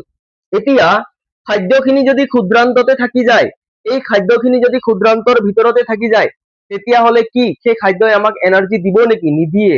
সেই খাদ্যখিনিক আমি গোটেই বডিলৈ লৈ যাব লাগিব। বুজা গৈছে? মোৰ ক্ষুদ্ৰান্ত ক'ত আছে? মোৰ এইখিনি জেগাত আছে। তোমালোকে ইয়াত দেখা পোৱা নাই চাগে, কিয়নো মোৰ হাফ পাৰ্ট আহিছে। তো আমাৰ পেট যোনখিনি জেগাত আছে, মোটামুটি ক্ষুদ্ৰান্ত সেইখিনি জেগাতে আছে। পেট মানে পাকস্থলী, তাৰ ওচৰে পাজৰে ক্ষুদ্ৰান্ত আছে। গতিকে সেইখিনি জেগাত খাদ্য থাকিলে জানো হ'ব? এনাৰ্জি পাম জানো? নাপাম। মোৰ গোটেই বডিকে এনাৰ্জিৰ দৰকাৰ আছে। গতিকে এই খাদ্যখিনি মানে সৰল এমিনো এচিড, গ্লুকোজ আৰু ফেটি এচিড, গ্লিচাৰল কলৈ লৈ যোৱাৰ দৰকাৰ? সমগ্ৰ গোটেই শৰীৰলৈ লৈ যোৱাৰ দৰকাৰ। এতিয়া এই দুটাৰ কথা আমি ইমান নাপাতো। আমি খাদ্য বুলি ক'লে এমিনো এচিডক আমি ইমান নুবুজো, ফেটি এচিড আৰু গ্লিচাৰলকো আমি ইমান নুবুজো। কিহৰ কাৰণে? এইবিলাকে কি কামত নাহে নেকি? এইবিলাকে এনাৰ্জি নিদিয়ে নেকি? এইবিলাকো আমাৰ বডিৰ কাৰণে ইম্পৰ্টেন্ট হয়। সিহঁতেও নিজৰ নিজৰ কাম কৰি আছে। কিন্তু যেতিয়া ইনষ্টেন্ট এনাৰ্জিৰ কথা আহে, আমি এনাৰ্জি ক'ৰ পৰা পাই আছো? মই কথা ক'বলৈ এনাৰ্জি ক'ৰ পৰা পাই আছো এতিয়া? বা মই খোজ কাঢ়িবলৈ দৌৰিবলৈ তোমালোকে চাইকেল চলাবলৈ কিবা কাম কৰিবলৈ এনাৰ্জি ক'ৰ পৰা পাওঁ ইনষ্টেণ্ট এনাৰ্জি গ্লুকোজৰ পৰা পাওঁ সেইবাবে আমাৰ খাদ্যৰ মেইন উৎস আমি কাক ধৰো ইনষ্টেণ্ট এনাৰ্জি যিহেতু এইবিলাকে নিদিয়ে বাকীবিলাকে কোনে দিয়ে গ্লুকোজে দিয়ে সেইবাবে আমি কি কৰো আমাৰ খাদ্যৰ পৰা যিখিনি খাদ্যৰ মেইন কম্পনেন্ট মেইন উপাদান হিচাপে আমি কাক ধৰো গ্লুকোজক ধৰো তেতিয়াহ'লে এই গ্লুকোজ ইয়াত উৎপন্ন হৈ গ'ল এতিয়াহ'লে এই গ্লুকোজক আমি কলৈ লৈ যোৱাৰ দৰকাৰ মোৰ গোটেই বডিত থকা চেল বিলাকলৈ লৈ যোৱাৰ দৰকাৰ হয় ক'ৰ পৰা ক্ষুদ্ৰান্তৰ পৰা তো কেনেকৈ লৈ যাম এই গ্লুকোজক মোৰ গোটেই বডিলৈ আমি এতিয়া সেইটো চাবলৈ গৈ আছো তোমালোকে এইখিনি নোট ডাউন কৰা তেতিয়াহ'লে ক্ষুদ্ৰান্তত খাদ্যৰ সম্পূৰ্ণ পাচন হৈ গ'ল এতিয়া ক্ষুদ্ৰান্তত খাদ্যৰ সম্পূৰ্ণ পাচন হয় গম পালো কিন্তু খাদ্যৰ শোষণ সম্পূৰ্ণ শোষণো কোনটো জেগাত হয় ক্ষুদ্ৰান্ততে হয় চোৱা এইবিলাক বস্তু তোমাৰ কিতাপত দিয়া আছে নাই সেইবিলাকক লৈ কথা নাই কিন্তু কুৱেশ্যন সোধা গৈছে অলৰেডি গতিকে জানি থবা খাদ্যৰ সম্পূৰ্ণ পাচন কোনটো অংশত সম্পূৰ্ণ হয় ক্ষুদ্ৰান্তত খাদ্যৰ সম্পূৰ্ণ শোষণ কোনটো অংগত সম্পূৰ্ণ হয় সেইটো ক্ষুদ্ৰান্ততে সম্পূৰ্ণ হয় গতিকে আমি ক্ষুদ্ৰান্তত হোৱা খাদ্যৰ শোষণটো আমি চাম পাচন হলেতো নহব খাদ্যক সেই ক্ষুদ্ৰান্তৰ পৰা কোনোবাই শোষিত কৰিব লাগিব শোষণ কৰিব লাগিব কোনোবাই এবজৰ্ব কৰিব লাগিব আৰু এবজৰ্ব কৰি আমাৰ গোটেই বডিলৈ পঠিয়াব লাগিব বডিলৈ মানে আমাৰ বডি কিহেৰে বনিছে চেলেৰে বনিছে কোষেৰে বনিছে গতিকে গোটেই বডিৰ কোষবিলাকলৈ পঠিয়াব লাগিব তো আমি ক্ষুদ্ৰান্তটো শোষণ কৰি লওঁ এতিয়া সম্পূৰ্ণ পাচিত খাদ্য ক্ষুদ্ৰান্তৰ বেৰে শোষণ কৰি লয় তেতিয়াহ'লে ধৰা হল এইটো ক্ষুদ্ৰান্ত মই এটা আঁকিছো এইটো হল গ'ল ক্ষুদ্ৰান্ত এতিয়া ইয়াত কি হৈ গ'ল সম্পূৰ্ণ পাচিত হৈ গ'ল খাদ্যখিনি সম্পূৰ্ণ পাচিত হৈ পৰা কি বনিলে আমি গম পাইছো যে এমিনো এচিড বনিলে গ্লুকোজ বনিলে ফেটি এচিড বনিলে ঢেৰ কিবা কিবি বনিলে বাকি গোটেইখিনিৰ কথালৈ মই নাযাওঁ কিয়নো মই ক'লোৱে ইনষ্টেণ্ট এনাৰ্জিৰ কথা যেতিয়া আমি কাৰ কথা পঢ়িম গ্লুকোজ তো বাকিখিনি বনিছে সিহঁতো আমাৰ বডিৰ কাৰণে ইম্পৰ্টেণ্ট হয় কিন্তু সবতকৈ ইম্পৰ্টেণ্ট কোন হয় যাৰ কাৰণে আমি পঢ়ি আছো যাক আমি ক্লাছ 10ত পঢ়িব লাগে সেইটো হৈ গ'ল গ্লুকোজ তো মই জাষ্ট গ্লুকোজৰ কথা কম হা তোমালোকে বাকি দুটা কিয় নকলে বুলি নাভাবিবা তো আমাৰ বডিত আমাৰ ক্ষুদ্ৰান্তত এতিয়া গ্লুকোজ বনি গ'ল হয় শৰ্কৰাসমূহ কিয়লৈ চেঞ্জ হৈ গ'ল শৰ্কৰাসমূহ আমাৰ বডিত কিয়লৈ চেঞ্জ হৈ গৈছে গ্লুকোজলৈ চেঞ্জ হৈ গৈছে বুজা গৈছে সিমানটোতো তোমালোকক মই অলৰেডি নোটছত লিখি দিলো আৰু তোমালোকে বুজিও পালা তো শৰ্কৰাসমূহৰ পৰা গ্লুকোজ বনিলে এতিয়া ধৰা হল ইয়াত গ্লুকোজ আছে এইবিলাক কি হয় ব্লুৰে আকৌ অলপ বুজিবলৈ সুবিধা হ'ব তো ধৰা হল এইবিলাক হৈ গ'ল কি গ্লুকোজ তো এইবিলাক হৈ গ'ল গ্লুকোজ ক'ত আছে ক্ষুদ্ৰান্তত আছে এতিয়া গ্লুকোজ ক্ষুদ্ৰান্তত থাকিলে হ'ব নেকি গ্লুকোজটো মোৰ গোটেই বডিয়ে পাব লাগিব বডি থকা প্ৰতিটো চেলে পাব লাগিব গতিকে এই ক্ষুদ্ৰান্তৰ বেৰত কিছুমান আঙুলি নিচিনা প্ৰবৰ্ত থাকে এনেকা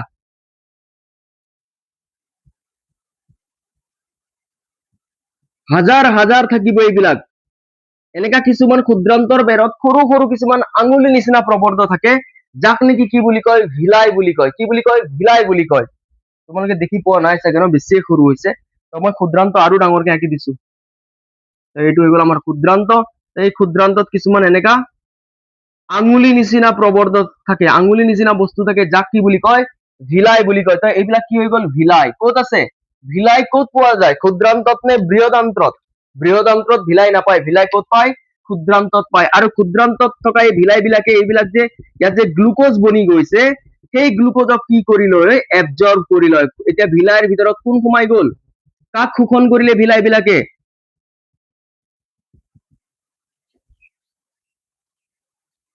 খাদ্যক শোষণ কৰিলে বা খাদ্য বুলি নকৈ পৰা মই ক'ব পাৰো কাক শোষণ কৰিলে গ্লুকোজক শোষণ কৰিলে কিয়নো আমাৰ খাদ্যৰ নাম কি হয় আমাৰ খাদ্যৰ নামো গ্লুকোজ হয় উদ্ভিদৰ খাদ্যৰ নামো কি আছিলে গ্লুকোজে আছিলে তেতিয়াহ'লে গ্লুকোজক কোনে শোষণ কৰিলে ভিলাই শোষণ কৰিলে এতিয়া এই ভিলাই বিলাক কানেক্টেড থাকে কিছুমান ৰক্ত নলিকাৰ লগত কানেক্টেড থাকে ৰক্ত নলিকা মানে বুজি পোৱা ৰক্ত মানে ব্লাড নলিকা মানে যিবিলাক নলীৰ সহায়ত ব্লাড যায় তো এই খাদ্যখিনি যেহেতু এই ৰক্ত নলিকাখিনি ভিলাইৰ লগত কানেক্টেড আছে তো এই গ্লুকোজখিনি সেই ৰক্ত নলিকাত থকা ৰক্ত ব্লাডৰ লগত মিক্স হ'ব তো এই গ্লুকোজখিনি কাৰ লগত মিক্স হ'ব এই ৰক্ত নলিকাত থকা ব্লাডৰ লগত ৰক্ত নলিকাত থকা ৰক্ত বা ব্লাডৰ লগত গ্লুকোজখিনি মিক্স হ'ব আৰু ব্লাডৰ জৰিয়তে গ্লুকোজখিনি এই পাইপৰ দ্বাৰা ৰক্ত নলিকাই কি কৰিব যেতিয়া ব্লাডক লৈ ঘূৰি ফুৰিব তেতিয়া ইয়াত থকা গ্লুকোজখিনিও কি কৰিব ৰক্ত নলিকাত কি হ'ব গ্লুকোজখিনিও গুচি যাব ৰক্ত নলিকাৰ সহায়ত কাৰ লগত মিক্স হৈ গুচি যাব ব্লাডৰ লগত ৰক্ত নলিকাত থকা ৰক্তৰ লগত এই গ্লুকোজখিনি মিক্স হৈ পৰা গুচি যাব গৈ গৈ গৈ গৈ আমাৰ ক'ত পাই যাব আমাৰ কোষলৈ পাই যাব আমাৰ গোটেই বডিলৈ পাই যাব আৰু বডিলৈ বুলি নকলে কি ক'ব পাৰো মই কোষ বুলি ক'ব পাৰো কিয়নো আমাৰ গোটেই বডি কিহেৰে গঠিত কোষেৰে গঠিত তেতিয়াহ'লে ৰক্ত নলিকাৰ থ্ৰু দি কলৈ গুচি গ'ল গ্লুকোজ, কোষলৈ গুচি গ'ল। এতিয়া কোষত যেতিয়া গ্লুকোজ পাব তো ফাৰ্দাৰ প্ৰচেছত আমি পঢ়িম শ্বসন পঢ়িম। তো শ্বসনত কি হ'ব আমি গোটেই বস্তু পঢ়িম, কিন্তু এতিয়া ইমানটো জানি লোৱা যে ভিলাই কি কৰিলে, আমাৰ সম্পূৰ্ণ পাচিত খাদ্য ক্ষুদ্ৰান্তৰ বেৰে শোষণ কৰে।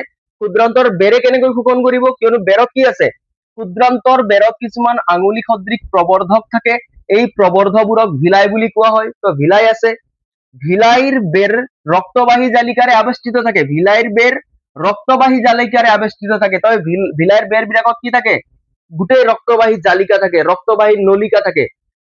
এই ৰক্তবাহী নলিকাবোৰে শোষিত আহাৰ দেহৰ সকলো কোষলৈ পৰিবহন কৰে। তো এই ৰক্তবাহী নলিকাবিলাকে কি কৰে, যিবিলাক আহাৰ ভিলাই অলৰেডি শোষণ কৰি দিছে, ভিলাই কি কৰি দিছে, শোষণ কৰি দিছে আহাৰখিনিক, সেই শোষিত আহাৰ বিশেষকৈ গ্লুকোজ কলৈ লৈ যায়, আমাৰ কোষবিলাকলৈ লৈ যায়। তো খাদ্যৰ শোষণৱালা পাৰ্টটো আমি শেষ কৰিলো, ক্ষুদ্ৰান্তৱালা পাৰ্ট আমি ইতিমধ্যে শেষ কৰিলো। ক্ষুদ্ৰান্তত তেতিয়ালৈ গম পালো খাদ্যৰ পাচনো হল আৰু এইটো পাৰ্ট হৈ গল ক্ষুদ্ৰান্তত হোৱা শোষণ। আৰু ইয়াতে গম পালো ভিলাই কি, তোমালোকক কেতিয়াবা সুধিব পাৰে, ক্ষুদ্ৰান্তৰ বেৰত কিছুমান আঙুলি সদৃশ প্ৰবৰ্ধক থাকে, এই প্ৰবৰ্ধকবোৰক ভিলাই বুলি কোৱা হয়। হয়, আৰু ভিলাই বিলাকে কি কৰে, এই খাদ্যখিনিক নিজৰ ভিতৰলৈ টানি লয়, এবজৰ্ব কৰি লয়, আৰু টানি লৈ পৰা সেই খাদ্যক বা গ্লুকোজক ৰক্ত নলিকাৰ সহায়ত কলৈ পঠিয়াই দিয়ে, কোষলৈ পঠিয়াই দিয়ে। ৰক্ত নলিকাত ব্লাড থাকে, ব্লাডৰ লগত সেই খাদ্যখিনি কি হয়, মিক্স হয়। আৰু তোমালোকে জানাই যে ব্লাডে কি কাম কৰে, ব্লাডে আমাৰ বডিত খাদ্য হোক বা বিভিন্ন গেছ হোক, এই গোটেই বিলাকৰ আদান প্ৰদান কিহৰ সহায়ত হয়, ব্লাডৰ সহায়তে হয়। তো আমি ক্ষুদ্ৰান্ত শেষ কৰিলো। এতিয়া আমাৰ লাষ্ট পাৰ্ট আছে, একেবাৰে সৰু টপিক, ইয়াৰ বিষয়ে একো নাই, কিয়নো পাচন শোষণ সম্পূৰ্ণ হৈয়ে গ'ল। অলপমান কাম আমি পঢ়িব লাগিব, বৃহদান্ত্ৰ। তো বৃহদান্ত্ৰৰ বিষয়ে অলপমান পঢ়িম, এইখিনি নোট ডাউন কৰি লোৱা। তেতিয়াহ'লে আমি ক্ষুদ্ৰান্তত হোৱা খাদ্যৰ পাচন শোষণ পঢ়িলো। এতিয়া লাষ্ট ষ্টেপ হৈ গ'ল, এতিয়া ক্ষুদ্ৰান্তৰ পৰা ক্ষুদ্ৰান্তত যিখিনি খাদ্য শোষণ নহল, পাচন হোৱাৰ পিছত শোষণ হোৱা কামতো ক্ষুদ্ৰান্তত হৈ গ'ল। এতিয়া ক্ষুদ্ৰান্তত যিখিনি খাদ্য শোষণ নহল, ক্ষুদ্ৰান্তই শোষণ কৰি নললে কিয়, সেইখিনি প্ৰয়োজন নাই, অপ্ৰয়োজনীয় খাদ্য। তো সেই শোষণ নোহোৱা খাদ্যখিনি ক্ষুদ্ৰান্তই কলৈ পঠিয়াই দিয়ে, এই ডাৰ্ক ব্লু, এই যে ব্লু কালাৰ কৰি দিছে, এই অলপ শকতকে যিবিলাক পাইপ দেখা পাইছে, যাক কি কৈছে, বৃহদান্ত্ৰ বুলি কৈছে। তো ক্ষুদ্ৰান্তত শোষণ নোহোৱা খাদ্য কলৈ পঠিয়াই দিয়া হয়, বৃহদান্ত্ৰত পঠিয়াই দিয়া হয়। আৰু বৃহদান্ত্ৰত কি হয়, সেই খাদ্যত থকা অতিৰিক্ত পানীখিনি কি কৰি লোৱা হয়, শোষণ কৰি লোৱা হয়। বৃহদান্ত্ৰত কি হয়, যেতিয়া খাদ্যখিনি আহিব, শোষণ নোহোৱা খাদ্যখিনি আহিব, সেই খাদ্যত থকা অতিৰিক্ত পানীখিনি বৃহদান্ত্ৰত শোষণ কৰি লোৱা হয়, সিমানে কাম কৰা হয়। আৰু যিখিনি খাদ্য থাকি গ'ল শোষণ নোহোৱা, সেইখিনি কি কৰা হয়, বৃহদান্ত্ৰই কি কৰে, লাহেকে পানীখিনি শোষণ কৰি ললে, আৰু ৰৈ যোৱা খাদ্যখিনিক বা যিখিনি অপ্ৰয়োজনীয় পদাৰ্থ বুলি ক'ব পাৰো, তাক কি কৰে, এই তলৰ অংশ যাক নেকি পায়ু বুলি কৈছো, সেই পায়ুৰ যোগেদি কি কৰি দিলে, মল হিচাপে, বেয়া বস্তু হিচাপে বাহিৰ কৰি দিলে। তো পায়ুৰ থ্ৰুদি কি হয়, বেয়া বস্তু হিচাপে সেইখিনি বাহিৰ হৈ যায়। তো ইয়াত কি লিখা গৈছে পঢ়ি দিছো, বৃহদান্ত্ৰ, শোষণ নোহোৱা খাদ্য বৃহদান্ত্ৰত প্ৰৱেশ কৰে, বৃহদান্ত্ৰৰ বেৰে খাদ্যাংশৰ পৰা অতিৰিক্ত পানীভাগ শোষণ কৰি লয়, শোষণ নোহোৱাকৈ ৰৈ যোৱা পদাৰ্থখিনি পায়ুৱেদি দেহৰ পৰা মল হিচাপে নিষ্কাশন কৰা হয়। তো বৃহদান্ত্ৰত পানী শোষণ হব, আৰু ৰৈ যোৱা খাদ্যখিনিক মল হিচাপে কি কৰা হব, পায়ুৰ দ্বাৰা, এই জেগাৰ নাম কি হয়, পায়ুৰ সহায়ত কি কৰা হয়, বাহিৰ কৰি দিয়া যায়। হয়, আৰু এটা লাষ্ট লাইন আছে, এইটো বৃহদান্ত্ৰৰ বিষয়ে ইমান জানিলে হৈ গল। এটা নোট ডাউন কৰি ল'বা এইটো লাইন, যে মলত্যাগ কাৰ্য, যিটো মল ত্যাগ কৰো আমি, হয়, সেই কাৰ্য কোনে কন্ট্ৰল কৰে, স্ফিনক্টাৰ পেশীবোৰে নিয়ন্ত্ৰণ কৰে। স্ফিনক্টাৰ কুৱেশ্যন সুধি দিব পাৰে বা অপচনেল আহিব পাৰে, মল ত্যাগ কাৰ্য কোনে কন্ট্ৰল কৰি আছে, কোনে নিয়ন্ত্ৰণ কৰে, স্ফিনক্টাৰ পেশীবোৰে নিয়ন্ত্ৰণ কৰে। তো আমি মানুহৰ পৰিপুষ্টি, মানুহৰ খাদ্য গ্ৰহণ, পাচন, শোষণ আমি কি গোটেই সম্পূৰ্ণ কৰিলো আজিৰ ভিডিঅ'ত। এতিয়া ইয়াৰ আগৰ পাৰ্ট যদি তোমালোকে চোৱা নাই, চাই ল'বা, কিয়নো বস্তুখিনি ৰিলেট হৈ গৈ থাকে। আমি মানুহৰ পৰিপুষ্টি প্ৰক্ৰিয়া আমি সম্পূৰ্ণ কৰিলো। জীৱন প্ৰক্ৰিয়াত কি আছিলে, কি কি প্ৰক্ৰিয়া আছিলে, পৰিপুষ্টি, শ্বসন, পৰিবহন, ৰেচন। এতিয়া পৰিপুষ্টি আমি মানুহৰ, উদ্ভিদৰ, এমিবা, পেৰামিচিয়াম সকলো শেষ কৰিলো সকলোৰে। আৰু এই মানুহৰ পৰিপুষ্টিটো এটা দীঘলীয়া প্ৰচেছ হয়। আমাৰ এই গোটেই ভিডিঅ'টোত আমি কি কৰিছো, অনলি মানুহৰ পৰিপুষ্টিয়ে বুজাইছো। আৰু দীঘল ভিডিঅ' এই কাৰণে হৈছে কিয়নো মই গোটেই বস্তু ডিটেইলছত দিছো, ক'ৰ পৰা কি হৈছে, কিয়নো ঢেৰ কুৱেশ্যন বনে ইয়াৰ পৰা। আৰু যদি এইখিনি বুজি নোপোৱা, কনচেপ্ট নাথাকে, বুজি নোপোৱা, তেতিয়াহ'লে কি হয়, পৰীক্ষাত গড়বড় হ'ব পাৰে। আৰু এই ছবিটো ইম্পৰ্টেন্ট হয় কিহৰ কাৰণে, কেতিয়াবা কি কৰে, ছবি দি দিয়ে আমাক, আৰু ছবি দি পৰা ছবিখিনিত কি কৰি দিয়ে, এনেকা নামখিনি নিদি ইয়াত তোমাৰ ABCD কে দি দিব, নামখিনি তোমাক নিজকে লগাবলৈ দি দিব। গতিকে তুমি এই ছবিত থকা নামখিনিও জানিব লাগিব। এইটো জেগা আমি নপঢ়িলো কিয়, কিয়নো এইটো নাকৰ লগত ৰিলেটেড বস্তু হয়। তো আমি যিহেতু খাদ্যৰ লগত ৰিলেটেড বস্তু পঢ়ি আছো, তো এই নাকৰ লগত ছখন যেতিয়া পঢ়িম তেতিয়া এইটো পাৰ্ট আহিব। আমি মুখ গহ্বৰৰ পৰা ষ্টাৰ্ট কৰিলো, পায়ু লৈকে পঢ়িলো। গতিকে আমি মানুহৰ পৰিপুষ্টিও আমি কি কৰিলো, সম্পূৰ্ণ কৰিলো। আৰু আশা কৰো তোমালোকে ভিডিঅ'টো চাইছা আৰু বুজি পাইছা। যদি বুজি নোপোৱা তেতিয়াহ'লে কমেন্টত ক'বা যে কোনটো পাৰ্ট অলপ বুজি পোৱা নাই। মেবি নেক্সট ভিডিঅ'ত আমি কি কৰিম, বুজাবলৈ ট্ৰাই কৰিম। তো দুটা পাৰ্ট অলৰেডি হৈ গ'ল। যেহেতু লেচনটো দীঘল আছে তোমালোকে জানা, আৰু এটা পাৰ্টত আমি লেচনটো সম্পূৰ্ণকে শেষ কৰি দিম। ভাবিছিলো দুটা পাৰ্টত শেষ কৰিব পাৰিম বুলি, কিয়নো শেষ কৰি দিলেই নহ'ব ন, বোলে মই জবৰদস্তি শেষ কৰি দিলো, মেইন বস্তুখিনি নোসোমালে, তেতিয়া এই ভিডিঅ'টো বনোৱাৰ একো লাভ নহ'ব আৰু তোমালোকে চাই মেলিও একো লাভ নাপাবা। গতিকে ভিডিঅ'টোত সম্পূৰ্ণ মানুহৰ পৰিপুষ্টি হৈ গ'ল। এতিয়া নেক্সট পাৰ্টত আমি পঢ়িম, সম্পূৰ্ণ আমি লেচনটোক একদম কভাৰ কৰিম। লাগিলে সেই ভিডিঅ'টো মেবি 2 ঘণ্টা মানৰো হ'ব পাৰে। গতিকে 3টা পাৰ্ট বনাব ইচ্ছা নাছিলে, ভাবিছিলো দুটা পাৰ্টত শেষ কৰিম, হ'লেও পঢ়াই থাকোতে গম পোৱা গ'ল যে না, দুটাত সম্ভৱ নহয়। আৰু বেছি দীঘলীয়া ভিডিঅ' কৰি দিলেও কি হ'ব, মানে একে লগতে 4-5 ঘণ্টা বহি চোৱাত তোমালোকৰো অসুবিধা হ'ব। একো নাই, পাৰ্ট হিচাপে চাই যোৱা। তো জীৱন প্ৰক্ৰিয়াৰ আমাৰ নেক্সট পাৰ্ট আমি এইটো সপ্তাহৰ ভিতৰতে দিবলৈ ট্ৰাই কৰিম। ছানডেৰ ভিতৰত তোমালোকে নেক্সট ভিডিঅ'টো পাই যাবা। গতিকে আজিলৈ ইমানতে এৰিছো। যদি ভিডিঅ'টো চাইছা, ভাল লাগিছে, তেতিয়াহ'লে লগৰবিলাককো শ্বেয়াৰ কৰিবা।